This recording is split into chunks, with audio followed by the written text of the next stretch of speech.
The silver chains burned Alara's wrists as her stepmother dragged her to the pack's border at the midnight forest, bearing witness to the cruelest betrayal. She was being banished for a power she'd hidden all her life, sold to slavers by the very family who should have protected her, never knowing that in 3 moons' time, she would stand before the Alpha King himself as his chosen Luna Queen.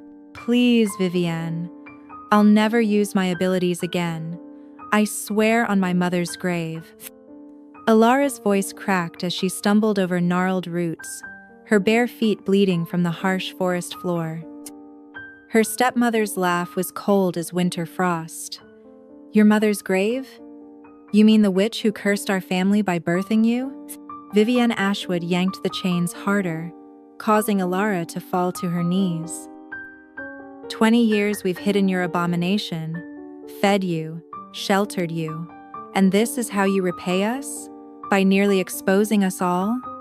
Behind them, Alara's stepsisters, Ravenna and Thalia, followed with torchlight dancing across their cruel smiles.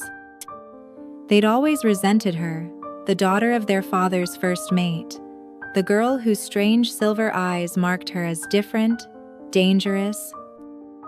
It was an accident, Alara whispered, remembering the moment everything changed. She'd been cornered by rogues while gathering herbs in the forest.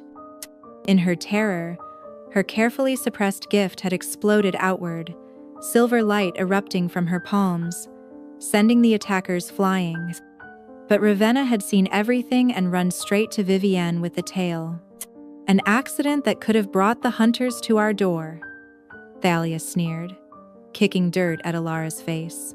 Do you know what they do to spirit walkers? What they do to packs that harbor them? Spirit walker. The forbidden name for wolves born with the ancient gift of soul magic. The ability to see the true nature of others, to heal or harm with a touch, to walk between the physical and spiritual realms. It was a power that had been hunted to near extinction, feared by human and wolf alike. They reached the territory border where 3 figures waited in the shadows, slavers from the Bloodfang Syndicate, known for trafficking rare wolves to fighting pits and worse. Their leader, a scarred woman called Vex, counted gold coins into Vivienne's eager palm. 50 gold marks, as agreed, Vex said, her voice like gravel. Though she's scrawnier than promised. Sure, she's got the gift.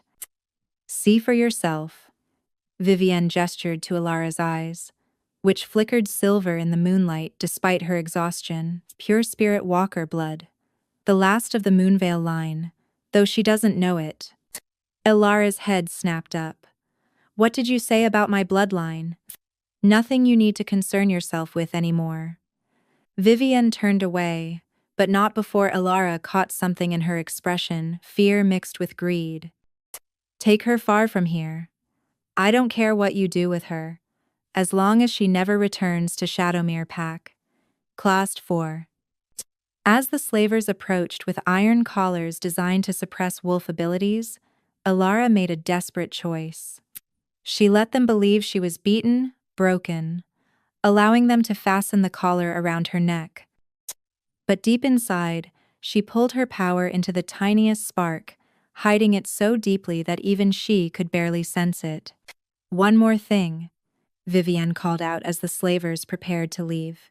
His inquiry about unusual wolves in our territory makes sure she disappears completely.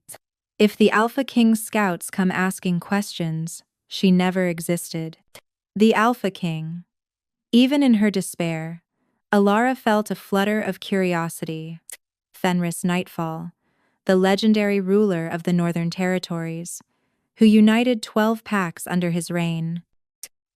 They said he could sense lies with a touch, that he was searching for something or someone across all the packs.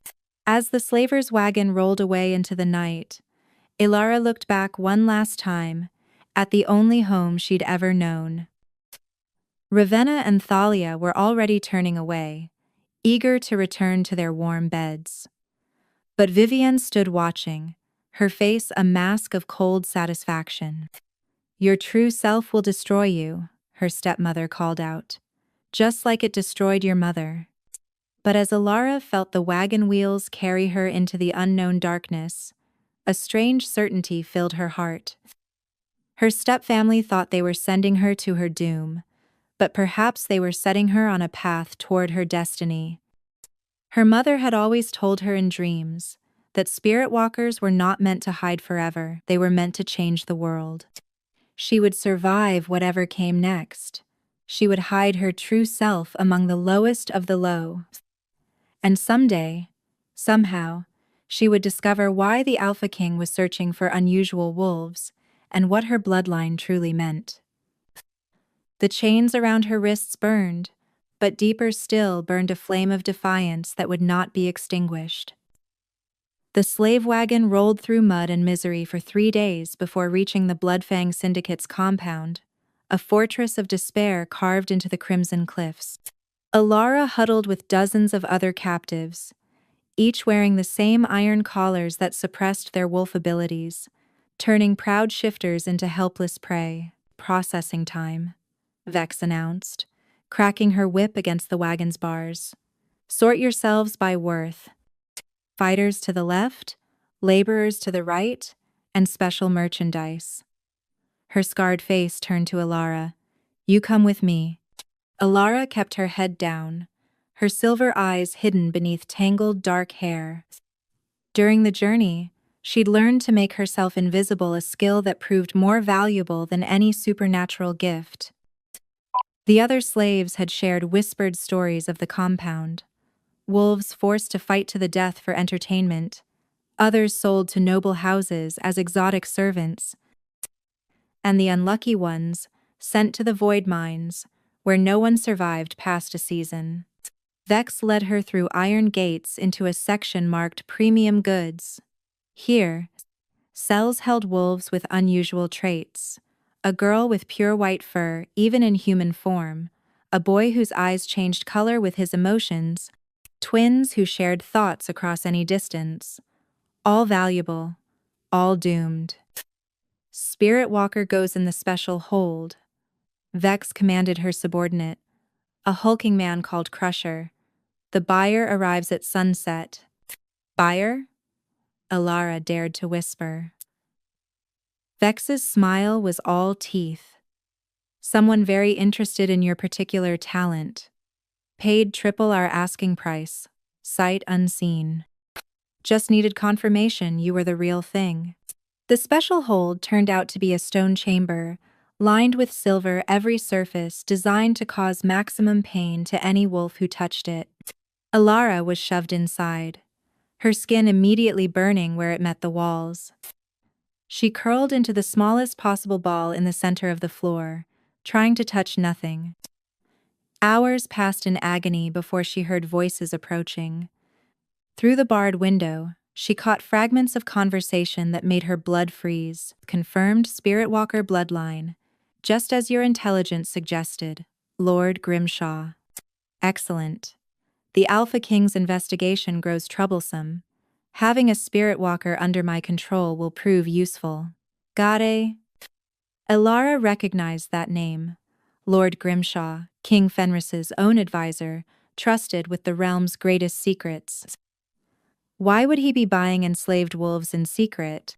There is one complication, Vex continued. She's untrained. Her power is wild, suppressed. It will take time to break her properly. Time I don't have. The King's mystics are close to uncovering the truth about the assassination attempt. I need her operational within the month. Assassination attempt. Alara pressed closer to the bars, ignoring the silver's burn. Then might I suggest the Bone Forest trials? Nothing breaks a wolf faster than surviving that. If she has true Spirit Walker blood, she'll either emerge controllable or dead. Either way, your problem is solved. Arrange it. I want her transported tonight. A commotion erupted outside. Shouts, the clash of steel, the howling of freed wolves. The compound was under attack. Royal Guards! Someone screamed. The Alpha King's warriors have found us.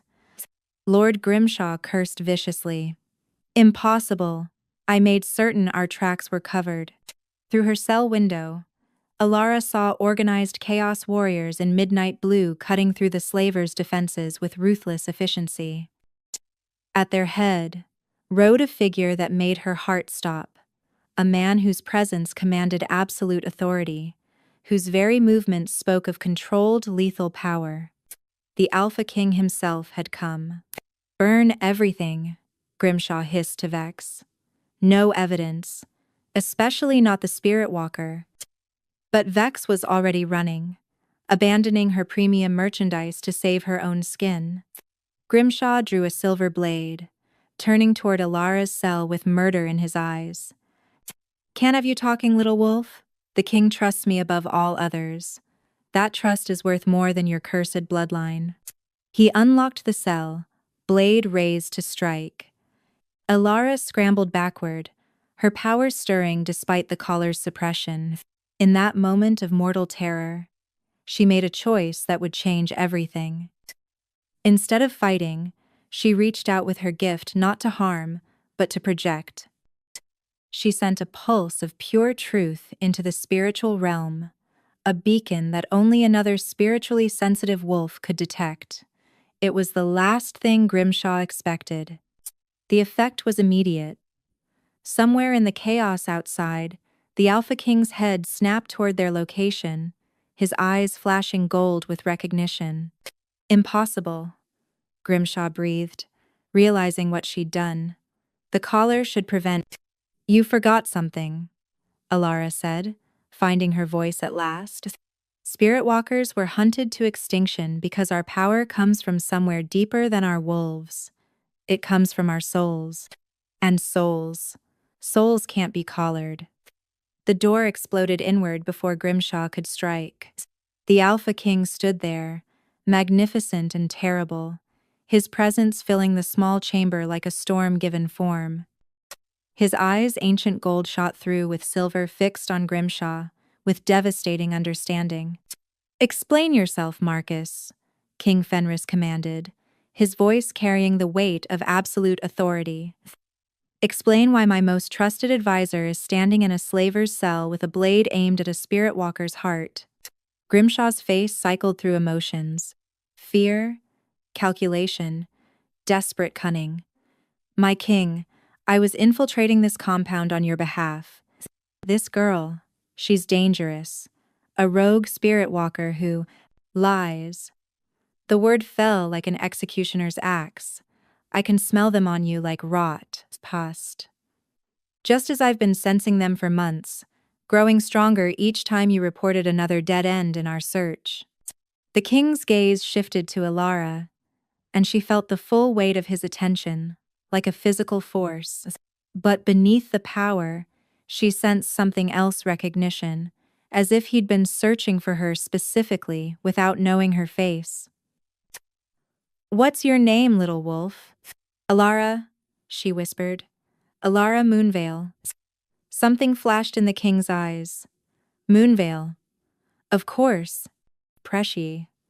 The bloodline I've been seeking, hidden in plain sight." He turned back to Grimshaw. "Take him. He'll answer for his betrayal before the council." As guards dragged the protesting lord away, King Fenris approached Alara carefully, as if she might flee.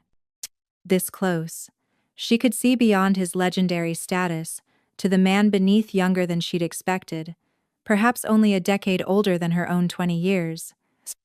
With a face marked by duty and determination. "The collar," he said softly. "May I?" She nodded, and his fingers brushed her neck as he expertly dismantled the hated device. The moment it fell away, her power rushed back like a tide, and with it came a vision that stole her breath. She saw herself standing beside this king, crowned in moonlight, her gift no longer hidden but celebrated. She saw truth revealed and justice served. She saw a future where spirit walkers walked free and proud. "You saw it too," the king said quietly, and she realized he'd shared the vision. "My grandmother was a spirit walker. Before she died, she spoke of a prophecy, a lost daughter of Moonvale, who would help restore the balance between our kinds. I've been searching for you for 3 years. Most werewolf stories began with power and dominance. I'm nobody, Alara protested. Just an orphan with a dangerous gift. No. His voice carried absolute certainty. You're the key to everything. And if you're willing, I have a proposition that could change both our fates. As he helped her from the silver-lined cell, Alara realized her stepfamily's betrayal hadn't been her ending. It had been her beginning. The chains were gone, but the choice before her was no less binding. She could run, hide her gift once more, try to disappear into obscurity, or she could take the hand of the Alpha King and step into a destiny she'd never imagined. In the distance, wolves howled their freedom as the compound burned, and Alara made her choice. The royal palace of Nightfall stood like a mountain carved from midnight marble and moonstone, its spires piercing the clouds above the ancient city of Lumenheart. Alara pressed her face to the carriage window, overwhelmed by the sheer magnitude of what she'd agreed to. 3 days ago, she'd been a slave. Now, she was. What exactly? Your cover story? King Fenris said from across the carriage, his voice carefully neutral. You're a healer from the Eastern Territories, brought to court to assist with a mysterious illness affecting the noble houses. Your spirit walker abilities must remain hidden until we know who else was involved in Grimshaw's conspiracy. And I'm supposed to just pretend I don't have powers that your entire kingdom fears. For now, his golden eyes held hers. There are those at court who would see you dead simply for what you are. Grimshaw wasn't working alone. The carriage rolled through gates that thrummed with ancient protection magic, and Alara felt her gift respond, recognizing power far older than the kingdom itself. Guards in midnight blue saluted as they passed, but she caught the way their eyes lingered on her simple traveling clothes, the questions already forming. Inside the palace, the opulence was suffocating. Crystal chandeliers cast rainbow fragments across marble floors polished to mirror perfection.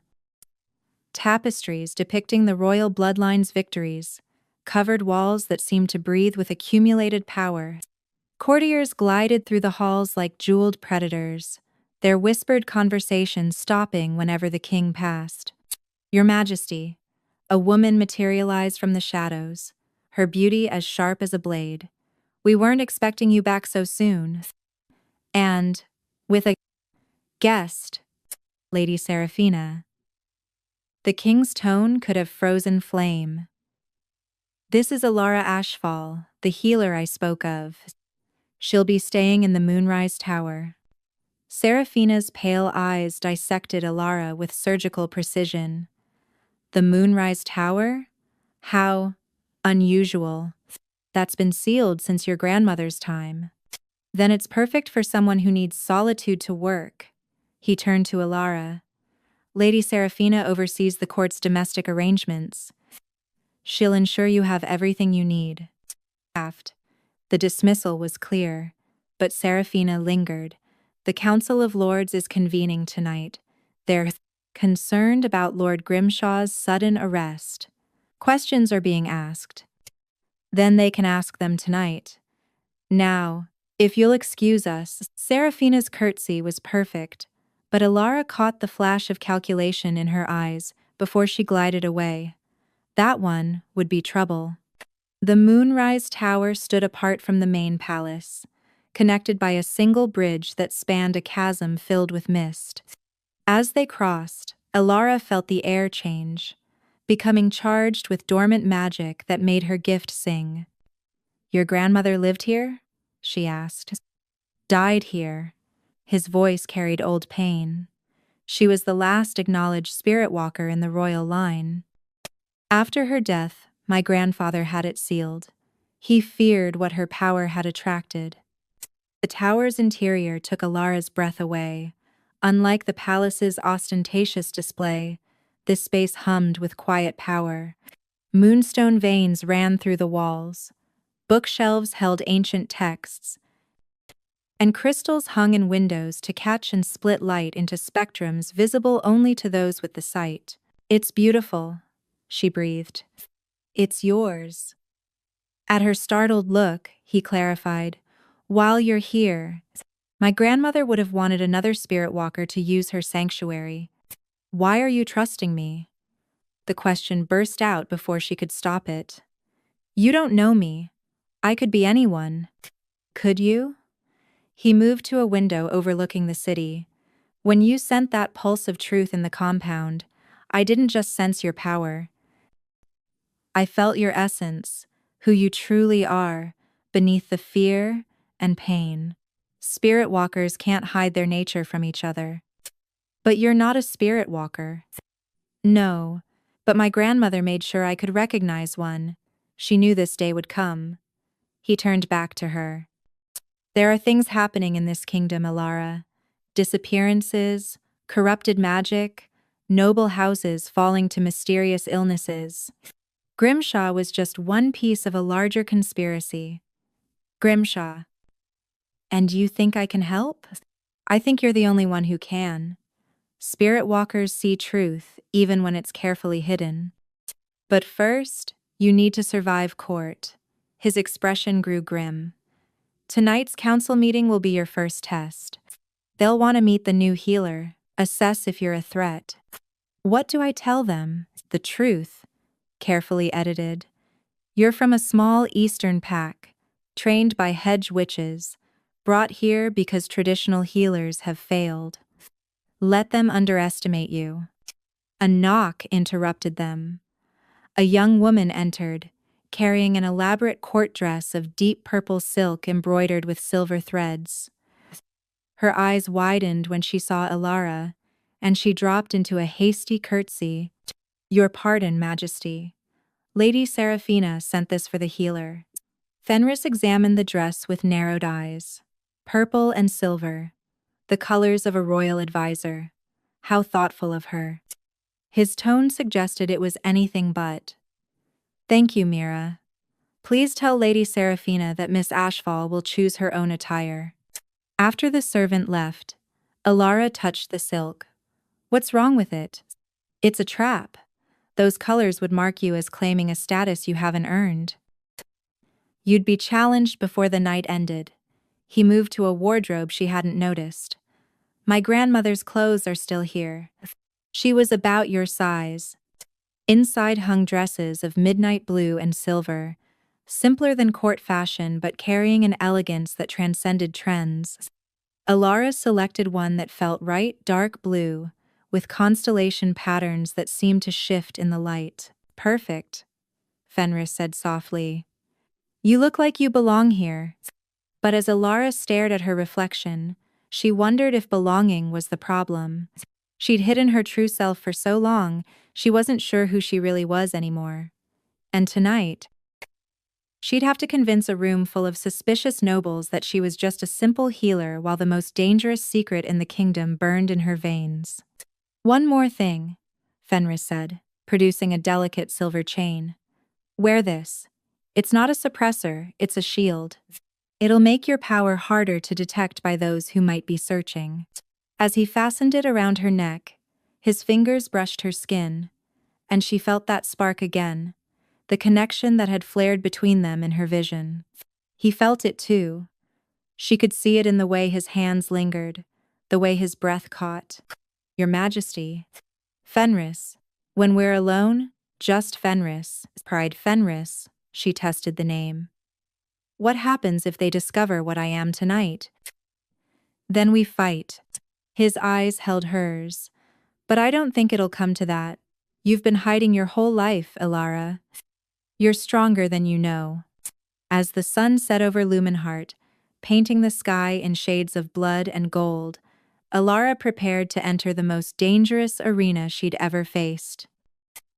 Not a fighting pit or a slave market, but a throne room filled with wolves, who smiled while sharpening their knives. The girl who'd been banished as worthless was about to walk among those who ruled the kingdom. And somehow, she had to convince them she was nothing more than what she appeared, while the Alpha King, who'd saved her, watched for traitors among his own court. The game was beginning, and Alara was playing for stakes she was only beginning to understand. The council chamber reeked of ambition and fear, masked by expensive perfumes. 13 of the most powerful nobles in the kingdom sat around a crescent-shaped table, their eyes tracking Alara like predators sizing up prey. She stood in the center of their scrutiny, fighting every instinct that screamed at her to run. "So," Lord Draven Ironhold drawled, his gray beard doing nothing to soften his sharp features. "This is the miraculous healer who'll solve our delicate problem." "Miss Ashfall comes highly recommended," King Fenris said from his throne, his tone deceptively mild. "The Eastern Territories have different approaches to healing that might succeed where our methods have failed." "Different," Lady Seraphina echoed, her smile holding too many teeth. "How refreshing. Tell us, Miss Ashfall, what exactly makes your methods so special?" Alara felt her power stir beneath the shield Fenris had given her, responding to the woman's barely veiled hostility. She forced it down, drawing on years of practice hiding from her stepfamily. "I study the connection between spirit and flesh, my lords and ladies. Often, illnesses that resist traditional healing have roots in spiritual imbalance." Spirit. Lord Wraith, youngest of the council at barely 30, leaned forward with interest. "You speak of souls and essence. That sounds dangerously close to forbidden practices. All healing touches the spirit." Alara replied carefully. "Even your pack healers use the mate bond to strengthen their work. I simply approach it from a different angle." "Show us," Lady Seraphina commanded. "Lord Draven has suffered from persistent pain since a hunting accident. Demonstrate these Eastern methods." "A test, and not a subtle one." Alara glanced at Fenris, who gave an almost imperceptible nod. She approached Lord Draven, whose eyes glittered with suspicion and something else, pain, carefully hidden but constant. "May I?" She held out her hands. He extended his arm reluctantly. The moment her fingers touched his wrist, her gift surged, showing her more than she wanted to see. The hunting accident had been no accident.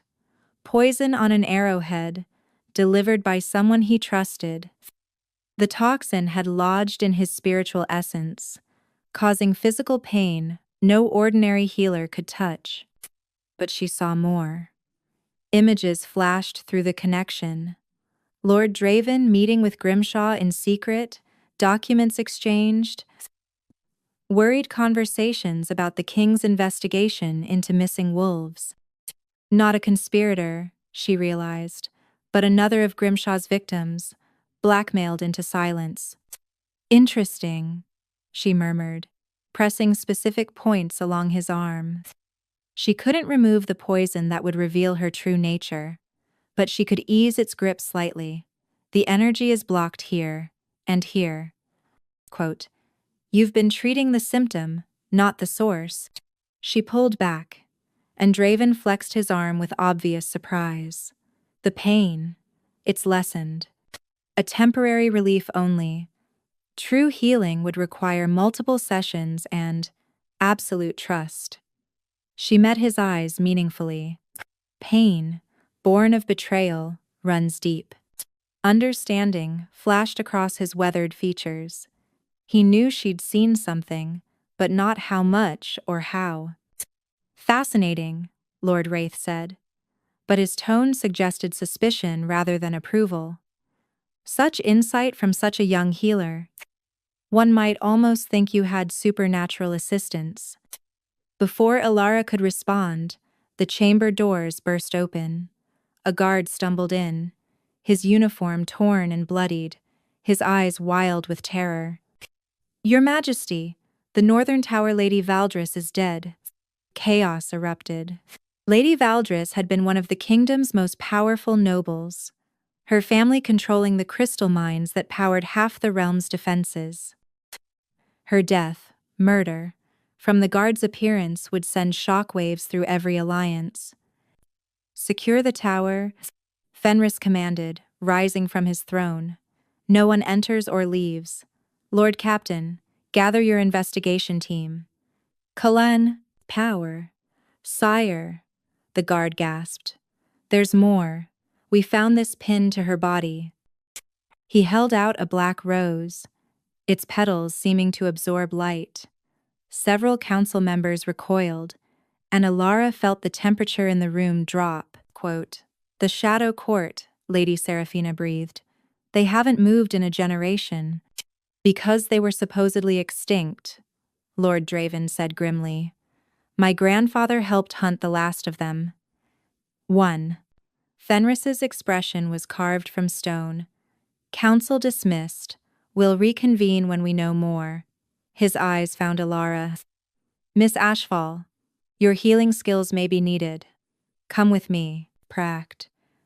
They moved through corridors, now filled with armed guards and panicking courtiers. As they climbed the northern tower's spiral stairs, Fenris spoke quietly. The Shadow Court were Spirit Walker hunters from the old days. They believed supernatural gifts were a corruption to be purged. If they've truly returned, then I'm in danger. We're all in danger. But yes, you especially. They reached the tower's top room, where controlled chaos reigned. Royal investigators catalogued evidence while healers examined the body. What Alara saw made her gift scream in recognition. Lady Valdris lay peacefully on her bed, no visible wounds, but her essence, her spirit had been ripped away, leaving only an empty shell. It was a death only a corrupted spirit walker could inflict. "Fenris," she whispered urgently. "This wasn't the Shadow Court." "What?" "Look with your inner sight. The spiritual signature, it's inverted. The Shadow Court were hunters, but this was done by one of us." A spirit walker turned dark. His eyes widened as he processed the implications. A rogue spirit walker, killing nobles while leaving Shadow Court calling cards. It was a perfect frame. Who would suspect the victims when everyone feared the hunters? "Your Majesty," Lord Captain Thorne approached. "We found something else. Lady Valdris's private study has been ransacked, her genealogy records specifically." "Genealogy?" Fenris frowned. "Why would—" He stopped, understanding dawning. She was investigating bloodlines, looking for something specific. Or someone, Alara thought, remembering her stepmother's strange comment about the Moonveil line. How many nobles were secretly searching for hidden spirit walker descendants? "Captain, I want every noble's genealogy records secured immediately. And double the palace guard. If the Shadow Court has returned—" "They haven't." A new voice interrupted. Lord Wraith stood in the doorway, his young face unusually grave. "Because the Shadow Court never left. They've been here all along, hiding in plain sight, waiting for their moment." "That's a serious accusation," Fenris said dangerously. "Is it?" Wraith stepped forward. "Ask yourself, Your Majesty, how did Grimshaw hide his activities so long? Who helped him falsify reports?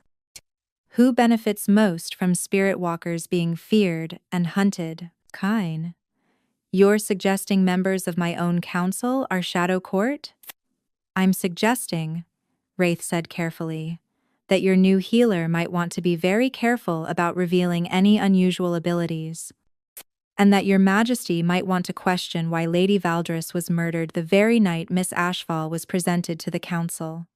The implication hung in the air like a blade. Someone had killed Lady Valdris to send a message. "We know what you are, and we're coming. Double her guard." Fenris ordered Captain Thorne. "The Moonrise Tower is to be warded with everything we have." As they descended the stairs, Alara's mind raced. A corrupted spirit walker, the Shadow Court infiltrating the nobility, and her own bloodline somehow at the center of it all. She'd thought hiding among servants was dangerous. This was like dancing on a sword's edge while blindfolded. There's something else, she told Fenris once they were alone. Lord Draven, he's not a conspirator, he's being blackmailed, poison in his system. Someone's using it as leverage. You saw all that from touching him? Pies. I see too much sometimes. She met his gaze. That's why my stepfamily feared me. Not just because I'm a spirit walker, but because I'm a truth seer. Lies unravel in my presence. Then you're even more valuable than I thought. His hand found hers, and in exponentially more danger. As night settled over the palace, Alara stood at her tower window, watching guards patrol the bridges and walls. Somewhere out there, a corrupted spirit walker was hunting nobles. The shadow court was moving in the darkness, and she was caught in the center. Her true nature, a secret that could save the kingdom, or see her burned as a witch. The game had changed. Now she wasn't just hiding from those who feared her gift. She was being hunted by those who wanted to corrupt it. And the only person she could trust was a king whose own court was riddled with traitors. Tomorrow, she would have to face the council again, maintain her facade while a killer stalked the halls. But tonight, she pulled power into her core and began preparing for a different kind of war. Because if someone wanted the last truth seer of Moonvale, they would have to come through the Alpha King to get her. And something told her that was exactly what they were planning. The abandoned observatory beneath the palace had been forgotten by all but the oldest servants. Dust motes danced in shafts of moonlight, filtering through cracked glass as Alara descended the hidden stairs, following the cryptic note that had appeared under her door. Those who see truth are not alone. Midnight. Come alone. Trust the shadows. It could be a trap. Probably was a trap. But 3 more nobles had died in the past week, all with their spirits torn away, all leaving behind genealogy research that traced back centuries.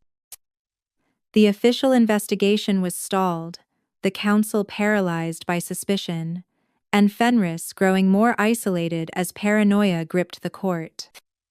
She needed allies, even dangerous ones. The observatory's main chamber took her breath away. Once. It had been magnificent, a domed ceiling painted with constellations, telescopes positioned to track celestial movements, charts mapping the intersection of earthly and spiritual realms. Now cobwebs draped everything like mourning veils. You came.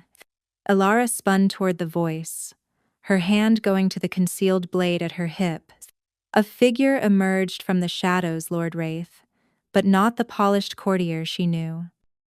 His fine clothes were replaced by practical leathers, his carefully styled hair hanging loose, and most shocking of all, his eyes glowed with soft silver light.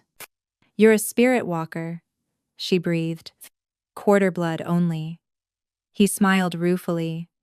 My great-grandmother's indiscretion with a traveling mystic. Not enough power to be useful, but enough to see what others miss. Like recognizing another of the blood, even through that impressive shield you wear. How many others know? About you? Currently, just me and whoever's hunting us. He gestured to the shadows. About them? Well, why don't you come out and introduce yourselves? More figures materialized from the darkness. Alara's heart jumped as she recognized faces, servants, guards, even minor nobles she'd passed in the halls. 12 in all, each carrying that subtle otherness she now knew marked spirit walker heritage. We call ourselves the Forgotten, said a woman in healer's robes. Those who carry the blood but lack the full gift. Too weak to be hunted during the purges, too different to ever truly belong. Mira? Alara recognized the servant who'd brought her the purple dress. You're one of them? The girl nodded shyly. 8th generation diluted. I can sense emotions sometimes, nothing more.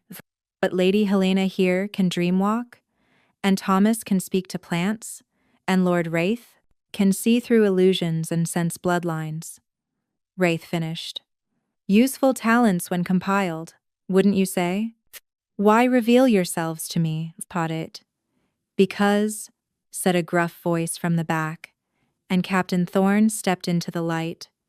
We've been protecting each other for generations, waiting for a true spirit walker to return, someone with enough power to change things.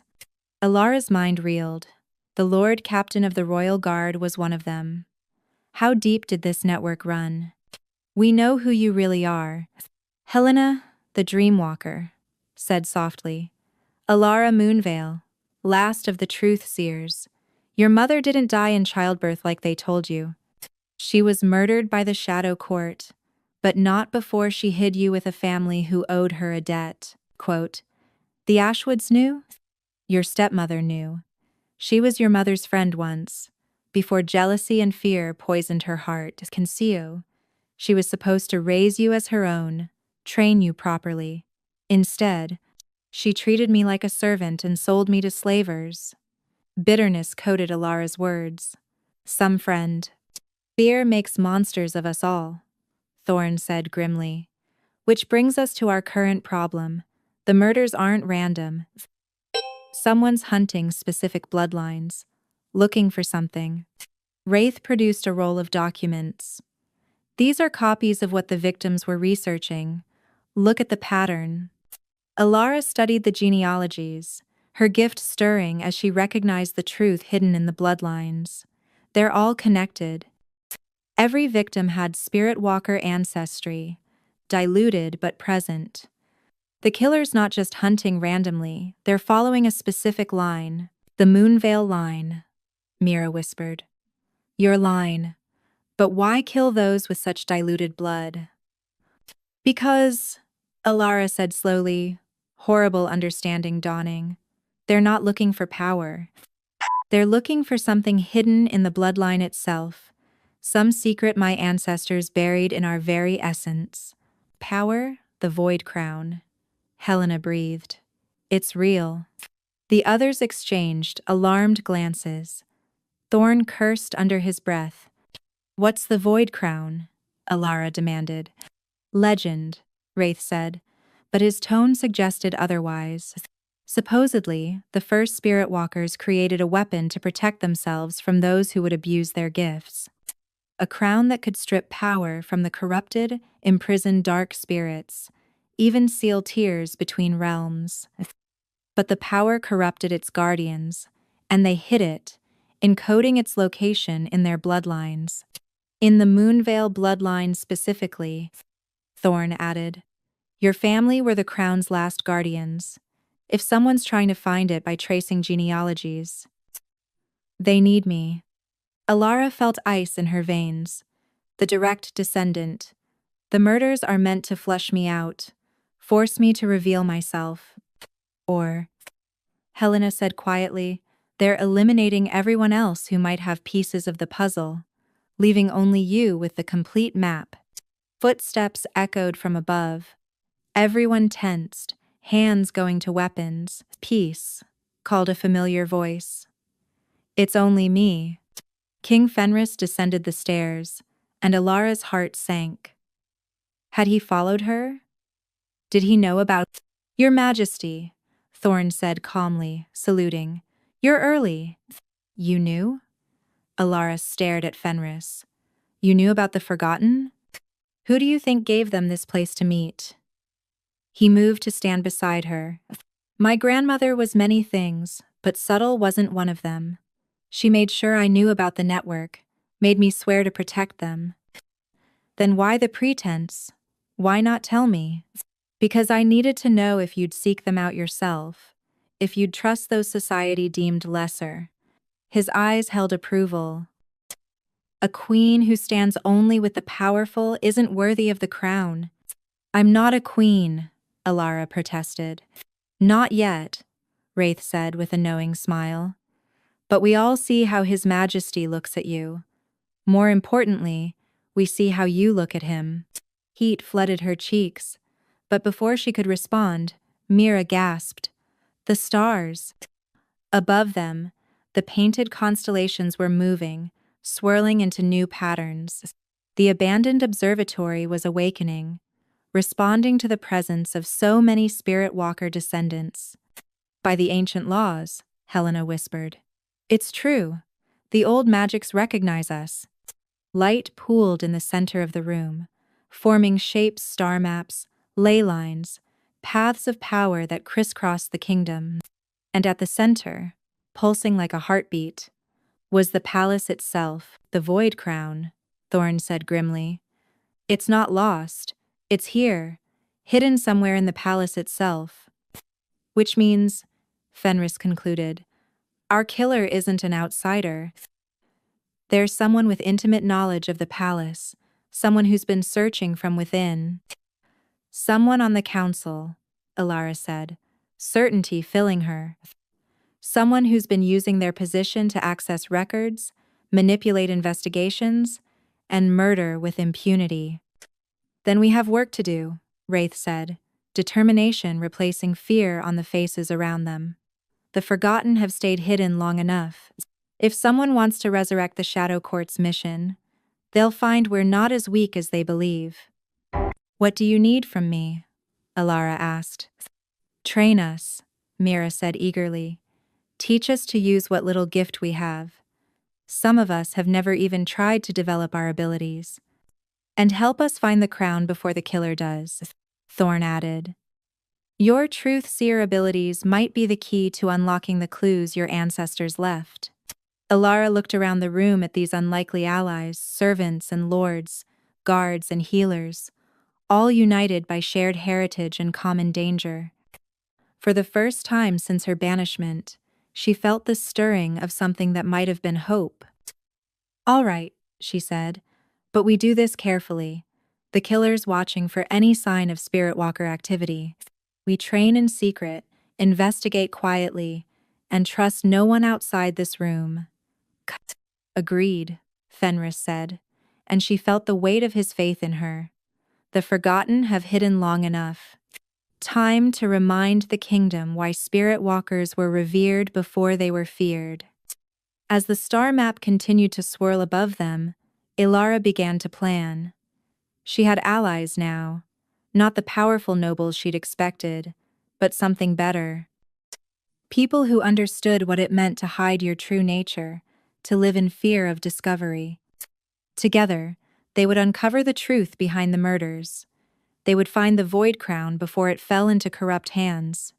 And maybe, just maybe, they would change the kingdom's perception of Spirit Walkers forever.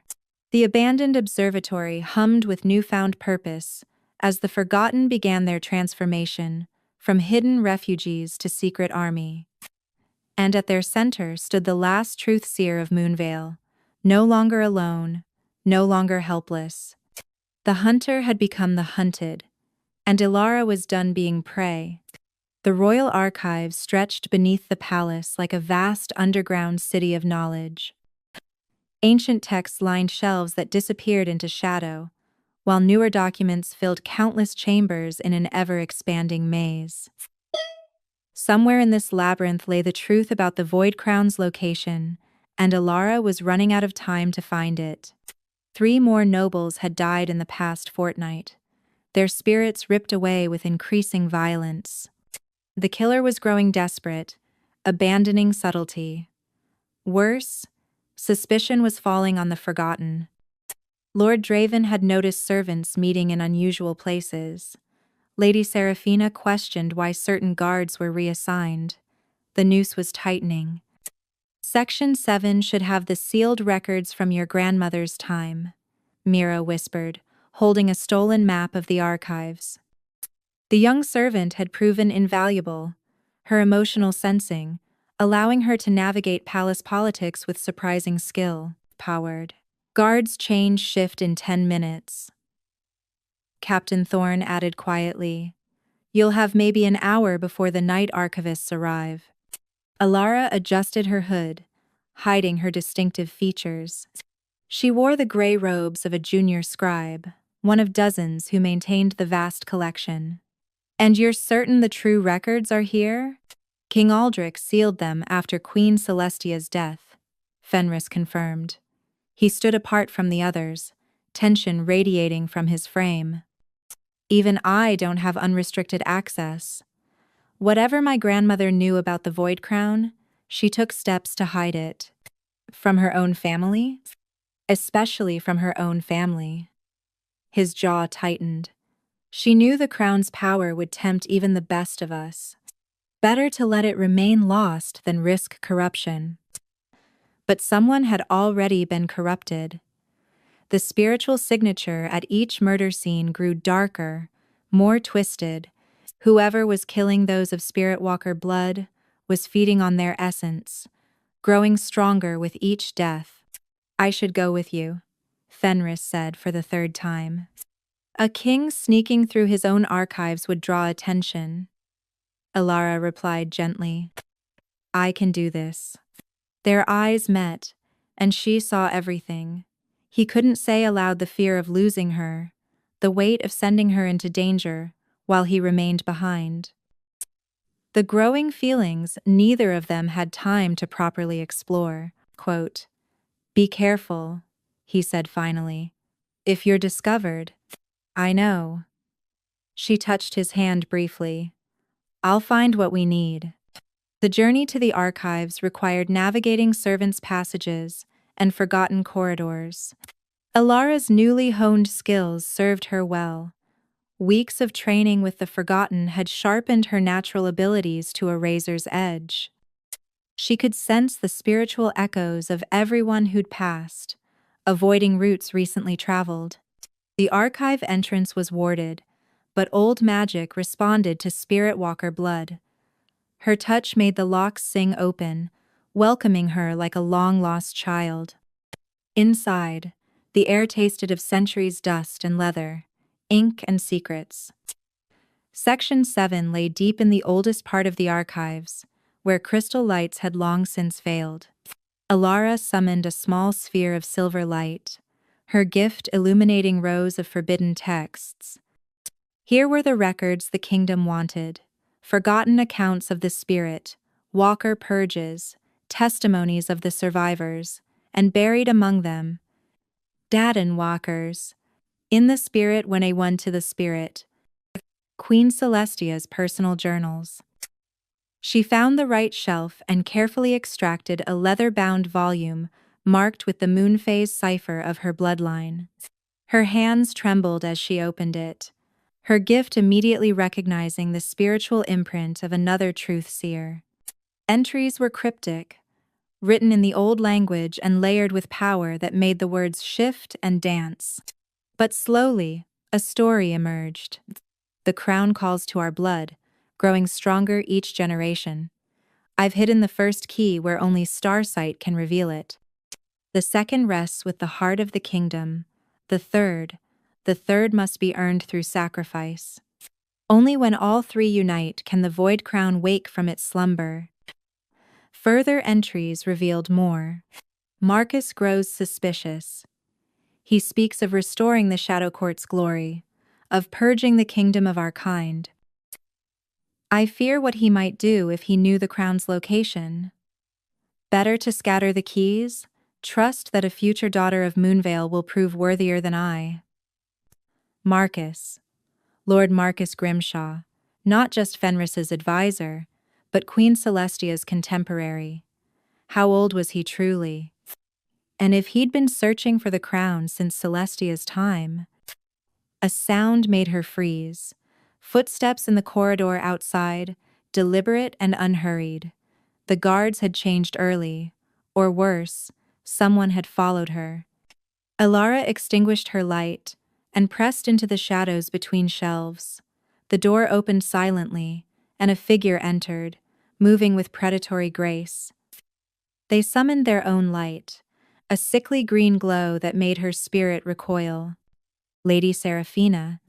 But this wasn't the perfectly poised courtier Alara knew. Darkness clung to Seraphina like a second skin, her features sharp with hunger. When she spoke, her voice carried harmonics that hurt to hear. I know you're here, little truth seer. Your light left traces, breadcrumbs for those who know how to look. Elara held her breath, drawing her power inward until she was nothing but shadow and stillness. Did you find what I've been seeking for months? Seraphina continued, gliding between the shelves. The location of the keys? Poor Celestia thought she was so clever, but she underestimated us. The Shadow Court never died, we evolved. The corrupted spirit walker. Elara's mind raced. Seraphina wasn't just Shadow Court. She was something worse. A spirit walker who'd turned against her own kind, feeding on their essence to fuel dark powers. The nobles I killed were disappointments, Seraphina mused, her fingers trailing along ancient spines. Diluted blood, fragmented memories. But you're the direct line, the living key to everything Celestia hid. She was 3 shelves away. 2. Elara gripped the journal tighter, knowing she couldn't let it fall into Seraphina's hands. Found you. Seraphina rounded the corner, dark power gathering in her hands. But Elara was already moving, her weeks of combat training with Thorn taking over. She rolled under the grasping shadows, came up running. Guards! Seraphina called, and Elara's heart sank as she heard responding footsteps. Not regular guards, these moved with the same wrongness as their mistress. Shadow Court infiltrators. The archive exit was blocked. Elara darted deeper into the maze, Seraphina's laughter echoing behind her. Run, little mouse. These archives have only one entrance. Eventually, you'll have to face me. But Elara had studied the old maps with Mira, memorized passages others had forgotten. Queen Celestia's journal had mentioned Starsight. What if that wasn't metaphorical? She burst into the archive's central chamber, where a massive dome rose overhead.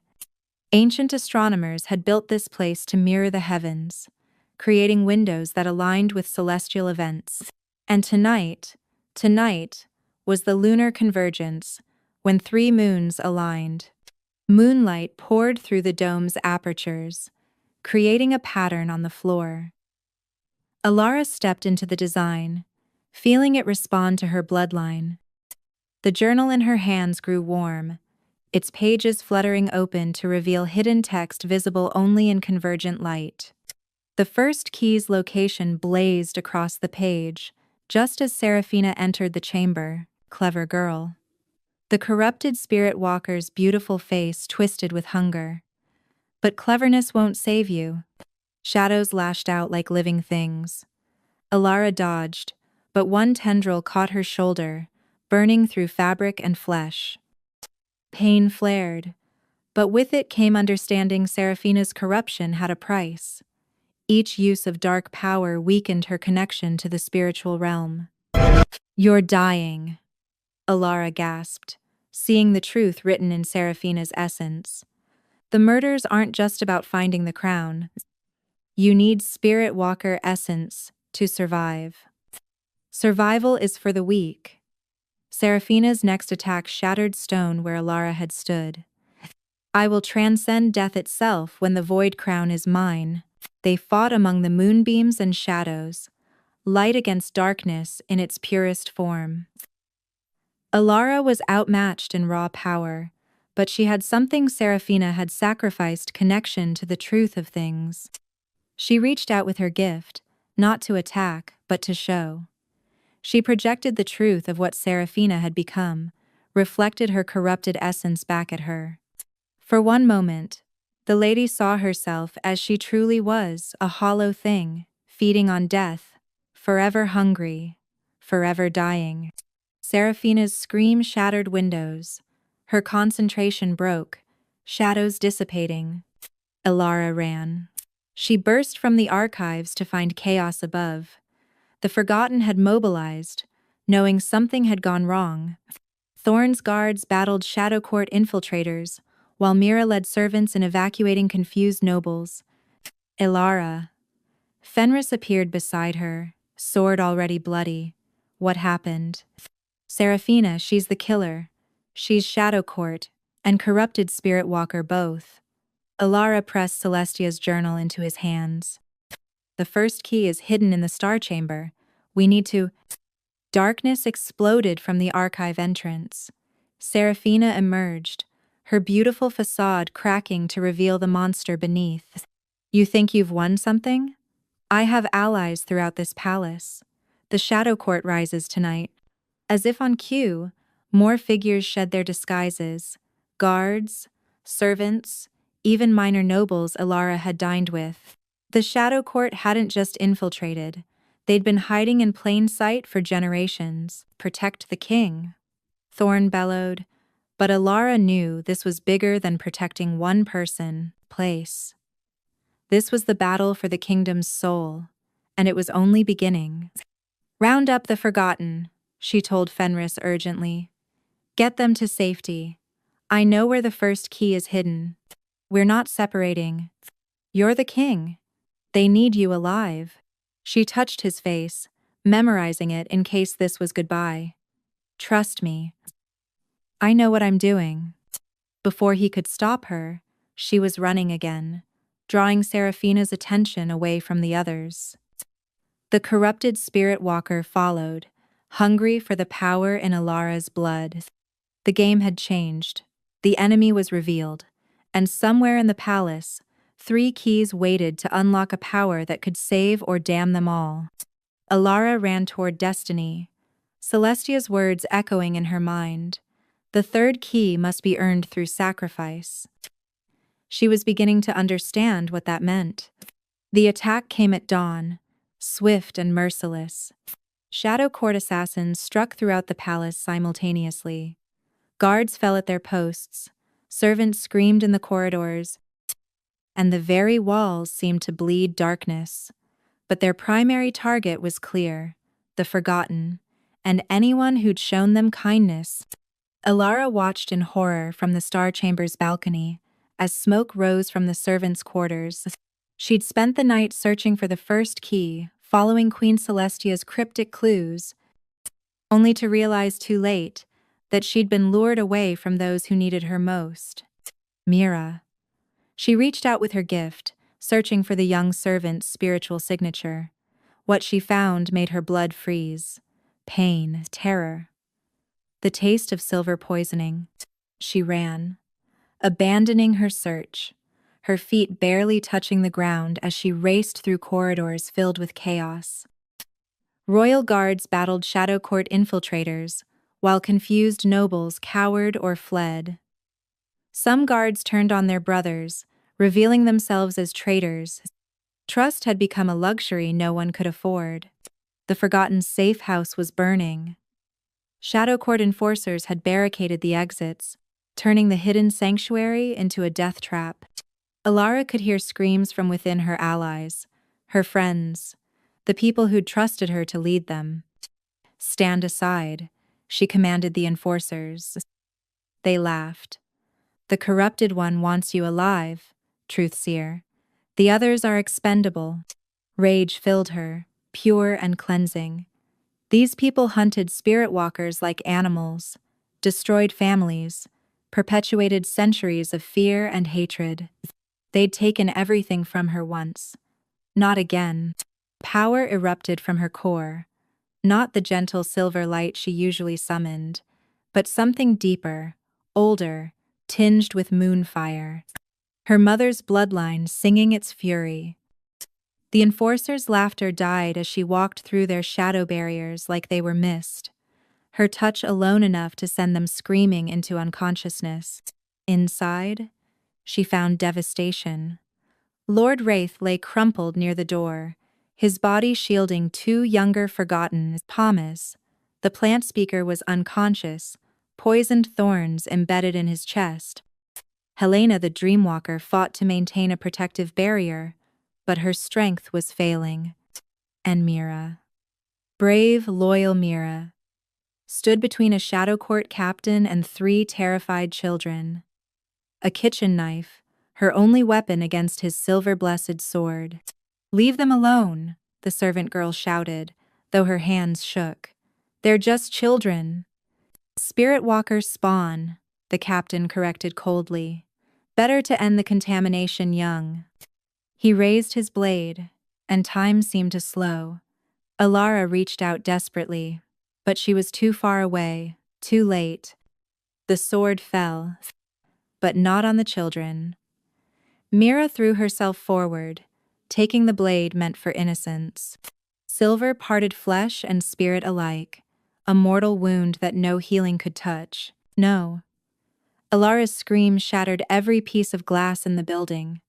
Power poured from her, raw and uncontrolled. The Shadow Court captain disintegrated, his essence unraveling under the force of her rage. Others fled, but she barely noticed.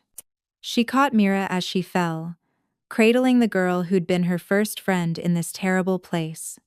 Did I save them? Mira whispered, blood bubbling on her lips. Yes, Alara sobbed. You saved them all. Good. Mira's eyes, always so bright with curiosity, began to dim. Tell the king. Tell him we were brave. Tell him yourself, Alara begged, pouring healing energy into the wound. But silver poisoning was absolute, designed specifically to kill their kind. Please, Mira, stay with me. Can't. The girl managed to smile. But you can. Sense my emotions, right? One last time? Alara opened her gift fully, and what flooded through nearly broke her.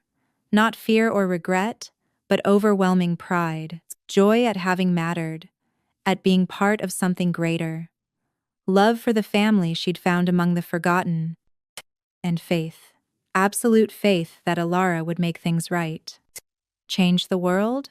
Mira breathed. For all of us who couldn't. The light faded from her eyes. Around them, the forgotten wept for one of their own, a servant girl who died a hero. Alara. Lord Wraith limped over, one arm hanging useless. We need to move. They'll be back with reinforcements. She looked around at the survivors, barely half of those who'd gathered in the observatory. The Shadow Court had struck with surgical precision, knowing exactly where to find them. They'd been betrayed, but by whom? Your Majesty? They turned to find Captain Thorne supporting a wounded King Fenris. The king's left side was soaked with blood, his face pale but determined. Power, the council chamber. Fenris gasped. Lady Seraphina's declaring herself regent. Says I'm compromised by spirit walker influence. Half the nobles are supporting her. A coup, Wraith spat. While we were distracted saving lives, she stole the throne. Where are the keys? Thorne demanded. If she gets the Void Crown. I found the first. Alara pulled a crystal star from her pocket, retrieved from the star chamber moments before the attack. But without the other two. I know where the second is. Fenris interrupted. The heart of the kingdom, it's not a place. It's a person. The ruler's spiritual bond to the land. The key is within me. Which is why she needs you alive. Understanding dawned horribly. She'll try to extract it. Then we stop her, Helena said firmly, though grief lined her face. Mira didn't die for us to give up now. But even as they planned, Alara felt the walls closing in. The palace was compromised. Their allies were dead or scattered. Seraphina held the throne with Shadow Court backing, and public opinion was turning against spirit walkers once again. There's another way, she said quietly. I could surrender power. Absolutely not, Fenris growled. Listen, she needs me alive to find the third key. I can get close, learn her plans. She'll corrupt you. Wraith's voice was flat. Turn you into what she island. That's how the Shadow Court broke spirit walkers during the purges. Twist them until they served willingly. I'm stronger than... That's what they all said. Thorne's expression was haunted. I've seen the records. Even the strongest truth. Seers fell eventually. Then what do you suggest? Alara demanded. Hide while more innocents die?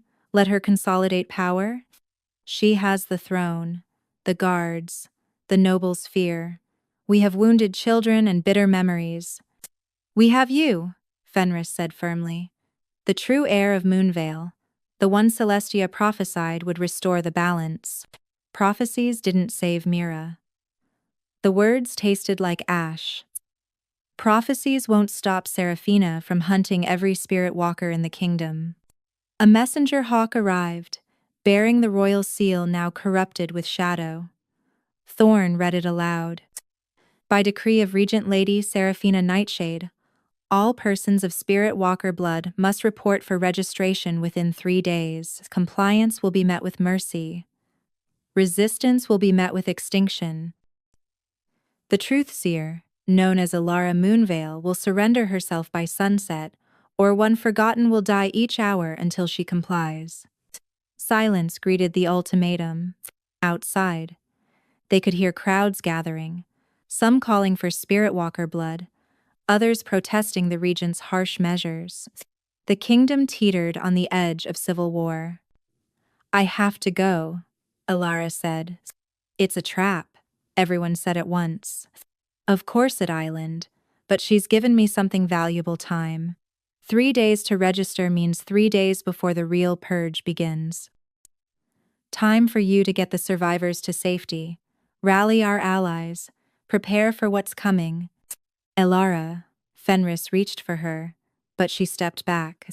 You're the rightful king. They need you to lead them. I'm just a truth seer who couldn't save her friend.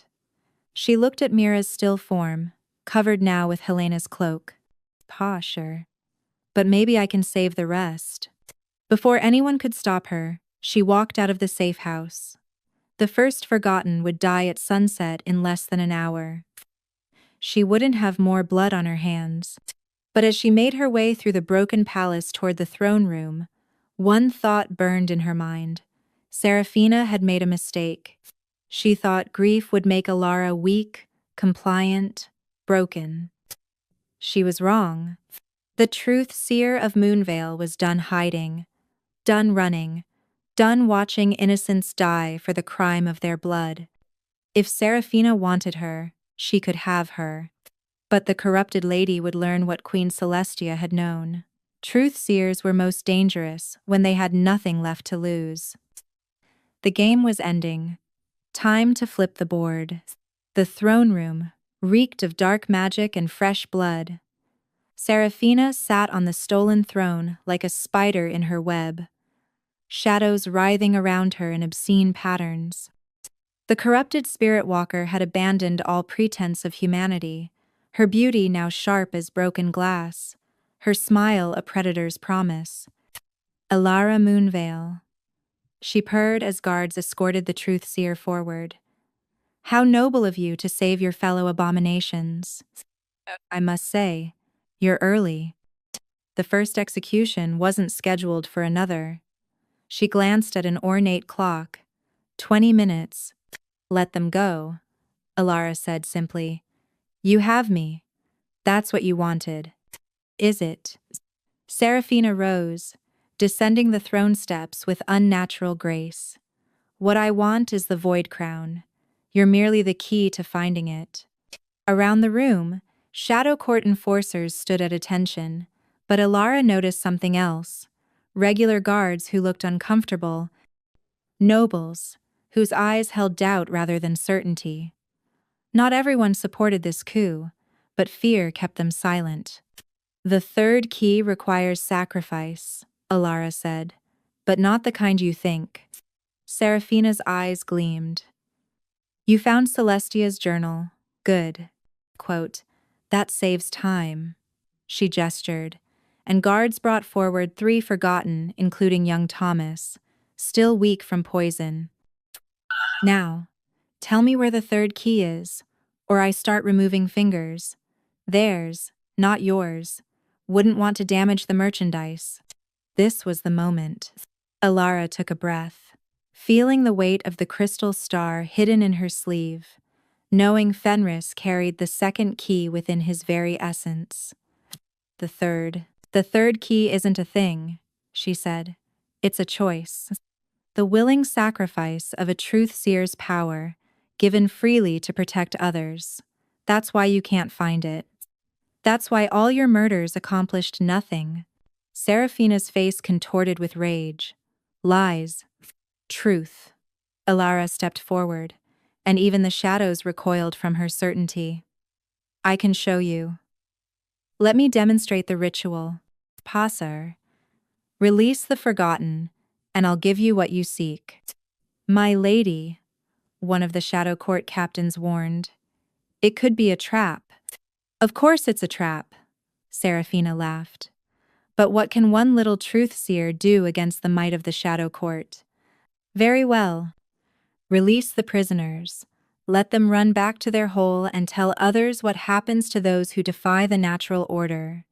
The forgotten were pushed toward the doors, Thomas shooting Alara a desperate look. She nodded minutely. Go. Survive, remember. As they fled, she felt marginally lighter. At least some would live. Now, Seraphina commanded, show me this ritual. Alara moved to the center of the throne room, where moonlight streamed through stained glass windows. She began to speak in the old tongue, words Celestia had hidden in her journal, visible only under convergent light. Power gathered around her, silver and pure. I offer my gift freely, she intoned, and gasped as she felt her power begin to flow outward. It hurt, like tearing away pieces of her soul. I offer my sight, my truth, my very essence for the protection of those who cannot protect themselves. The air shimmered, reality bent, and slowly, impossibly, a third crystal materialized, not star-bright like the first, but deep as midnight, pulsing with sacrificial power. Seraphina's eyes went wide with hunger. The third key. At last! She reached for it, but Alara wasn't done. The ritual had shown her something Celestia had hidden even from her journal, the true nature of the Void Crown's protection. There's one more thing, Alara gasped, her power draining rapidly. The keys must be united by one of pure intention. Someone who seeks the crown not for power, but for justice. Justice? Seraphina laughed. I am justice. I am cleansing this kingdom of the Spirit Walker plague. Then take it. Alara held out the midnight crystal. Prove your intention is pure. Seraphina snatched the key and screamed. Dark power met sacrificial light, and the contradiction tore through her like lightning. The corrupted Spirit Walker had fed on death and darkness for too long. She couldn't touch something born of willing sacrifice without it burning her to the core. What have you done? Seraphina shrieked, dropping the crystal as her perfect facade cracked further. I've shown the truth. Alara swayed, drained by the ritual. You can't wield the Void Crown. No one corrupted by shadow can. It was designed to destroy creatures like you. Then I'll destroy it. Seraphina lashed out with tendrils of darkness, but the crystal absorbed the attack, growing brighter. I'll destroy you all. That's when the doors burst open. Not with Fenris and the Forgotten as Alara expected, but with someone far more unexpected. Lord Commander Aldrich walked in, alive despite reports of his death fighting bandits months ago, flanked by guards bearing ancient symbols, the true Shadow Court, not Seraphina's corrupted version. Enough, he said quietly, and his presence made even Seraphina pause. You've perverted our sacred mission, Lady Seraphina. The Shadow Court was meant to protect humanity from corrupted spirit walkers, not become them. Aldrich? Seraphina's voice held genuine shock. But you're dead, the report said. A necessary deception. Aldrich's scarred face showed no emotion. I've spent months investigating the corruption within our own ranks. You were so focused on hunting spirit walkers, you never noticed us hunting you. Traitor, Seraphina snarled. No, faithful to our true purpose. He gestured, and his guards moved to surround her. The Shadow Court judges you. Seraphina Nightshade, you have become the very monster we swore to stop. But Seraphina wasn't finished. With a shriek of rage, she shattered the throne room windows, calling on every drop of power she'd stolen. Darkness flooded the room like a living tide. Power. If I cannot have the crown, no one will. I'll tear this palace down stone by stone. The battle erupted on multiple fronts. Aldrich's true Shadow Court fought Seraphina's corrupted followers' palace. Guards turned on each other, unsure who to trust. And in the center of it all, Alara struggled to protect the Midnight Crystal as her sacrificed power left her increasingly vulnerable. That's when she felt its warmth flooding through her, familiar and strong. Fenris burst through a side entrance, the second key blazing in his chest as he fought his way to her. Together, he said, reaching her side. Whatever happens, we face it together. But even as he spoke, Alara saw the truth written in the spiritual realm. Seraphina was too strong, fed by decades of stolen power. They were losing. The keys, she gasped. We need to unite them. It's the only way. But you said only someone of pure intention. Quote, I know what I said. She met his eyes. Do you trust me? With everything. She pulled out the star crystal, and he pressed his hand to his chest, drawing out the second key, a sphere of golden light that pulsed with the heartbeat of the kingdom. 2 keys in hand, she reached for the third. No! Seraphina realized what they were doing. Passus. The crown is mine by right. I've sacrificed everything for it, power. That's the difference between us, Alara said softly. You sacrificed others, I sacrificed myself. But she brought the 3 keys together. Light exploded through the throne room, not harsh but cleansing, washing away shadows and lies alike. The void crown materialized, not a crown of metal and gems, but a circlet of pure starlight that settled on Alara's brow with the weight of destiny. Power flooded through her, but not the corrupting force Seraphina had sought. This was clarity, understanding, the ability to see all truths and judge with perfect balance. Through the crown's sight, she saw everything, every lie, every hidden truth, every secret in every heart, including the most shocking truth of all. Fenris, she breathed, new knowledge flooding her mind. Your grandmother. She didn't just hide the crown. She bound it to the royal line. You're not just carrying the second key, you're part Spirit Walker. Celestia was your grandmother on both sides. The royal family has been hiding Spirit Walker blood for generations. The revelation rippled through the room. Nobles gasped. Guards stared. Even Aldrich looked stunned. That's impossible, someone shouted. The royal family led the purges, Prithers. To hide their own nature, Alara said. The crown showing her centuries of deception, problems. They feared what would happen if the truth emerged, so they became the greatest persecutors to avoid suspicion. Lies. Seraphina made one last desperate attack, pouring all her stolen power into a spear of pure darkness aimed at Alara's heart. But the Void Crown's purpose was absolute. It absorbed the attack, then reflected it back transformed.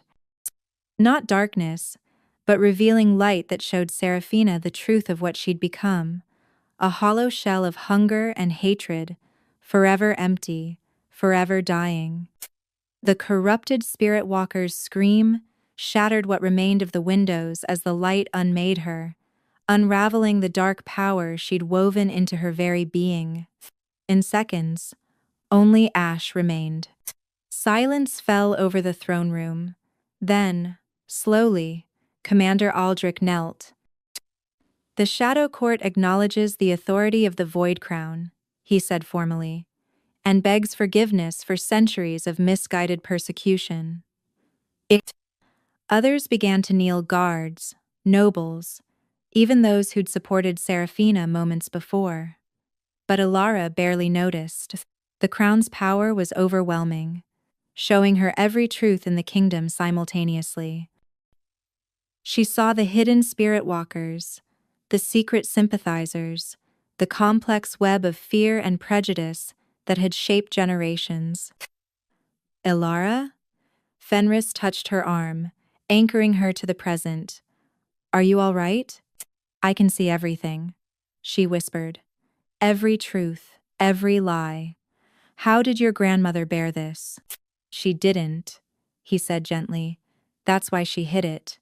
But you're stronger than she was. Power? You sacrificed your power willingly, proved yourself worthy. The crown chose you. I never wanted to be chosen. The best rulers never do. As dawn broke over the palace, illuminating the devastation and hope in equal measure, Alara understood the true weight of what had happened. She'd gained the power to reshape the kingdom, to reveal all truths and heal ancient wounds. But first, she had to decide what to do with the greatest truth of all, that the royal family itself carried the blood they'd taught others to fear. Change was coming to Lumenhart, and it would start with the truth. The Great Assembly had not convened in 50 years, but the kingdom's crisis demanded nothing less. Representatives from every noble house, every major guild, and every pack territory filled the ancient amphitheater. At its center stood Alara, the void crown still glowing on her brow, preparing to speak truths that would shatter their world. She's going to destroy us all, Lord Draven muttered from his seat among the nobles.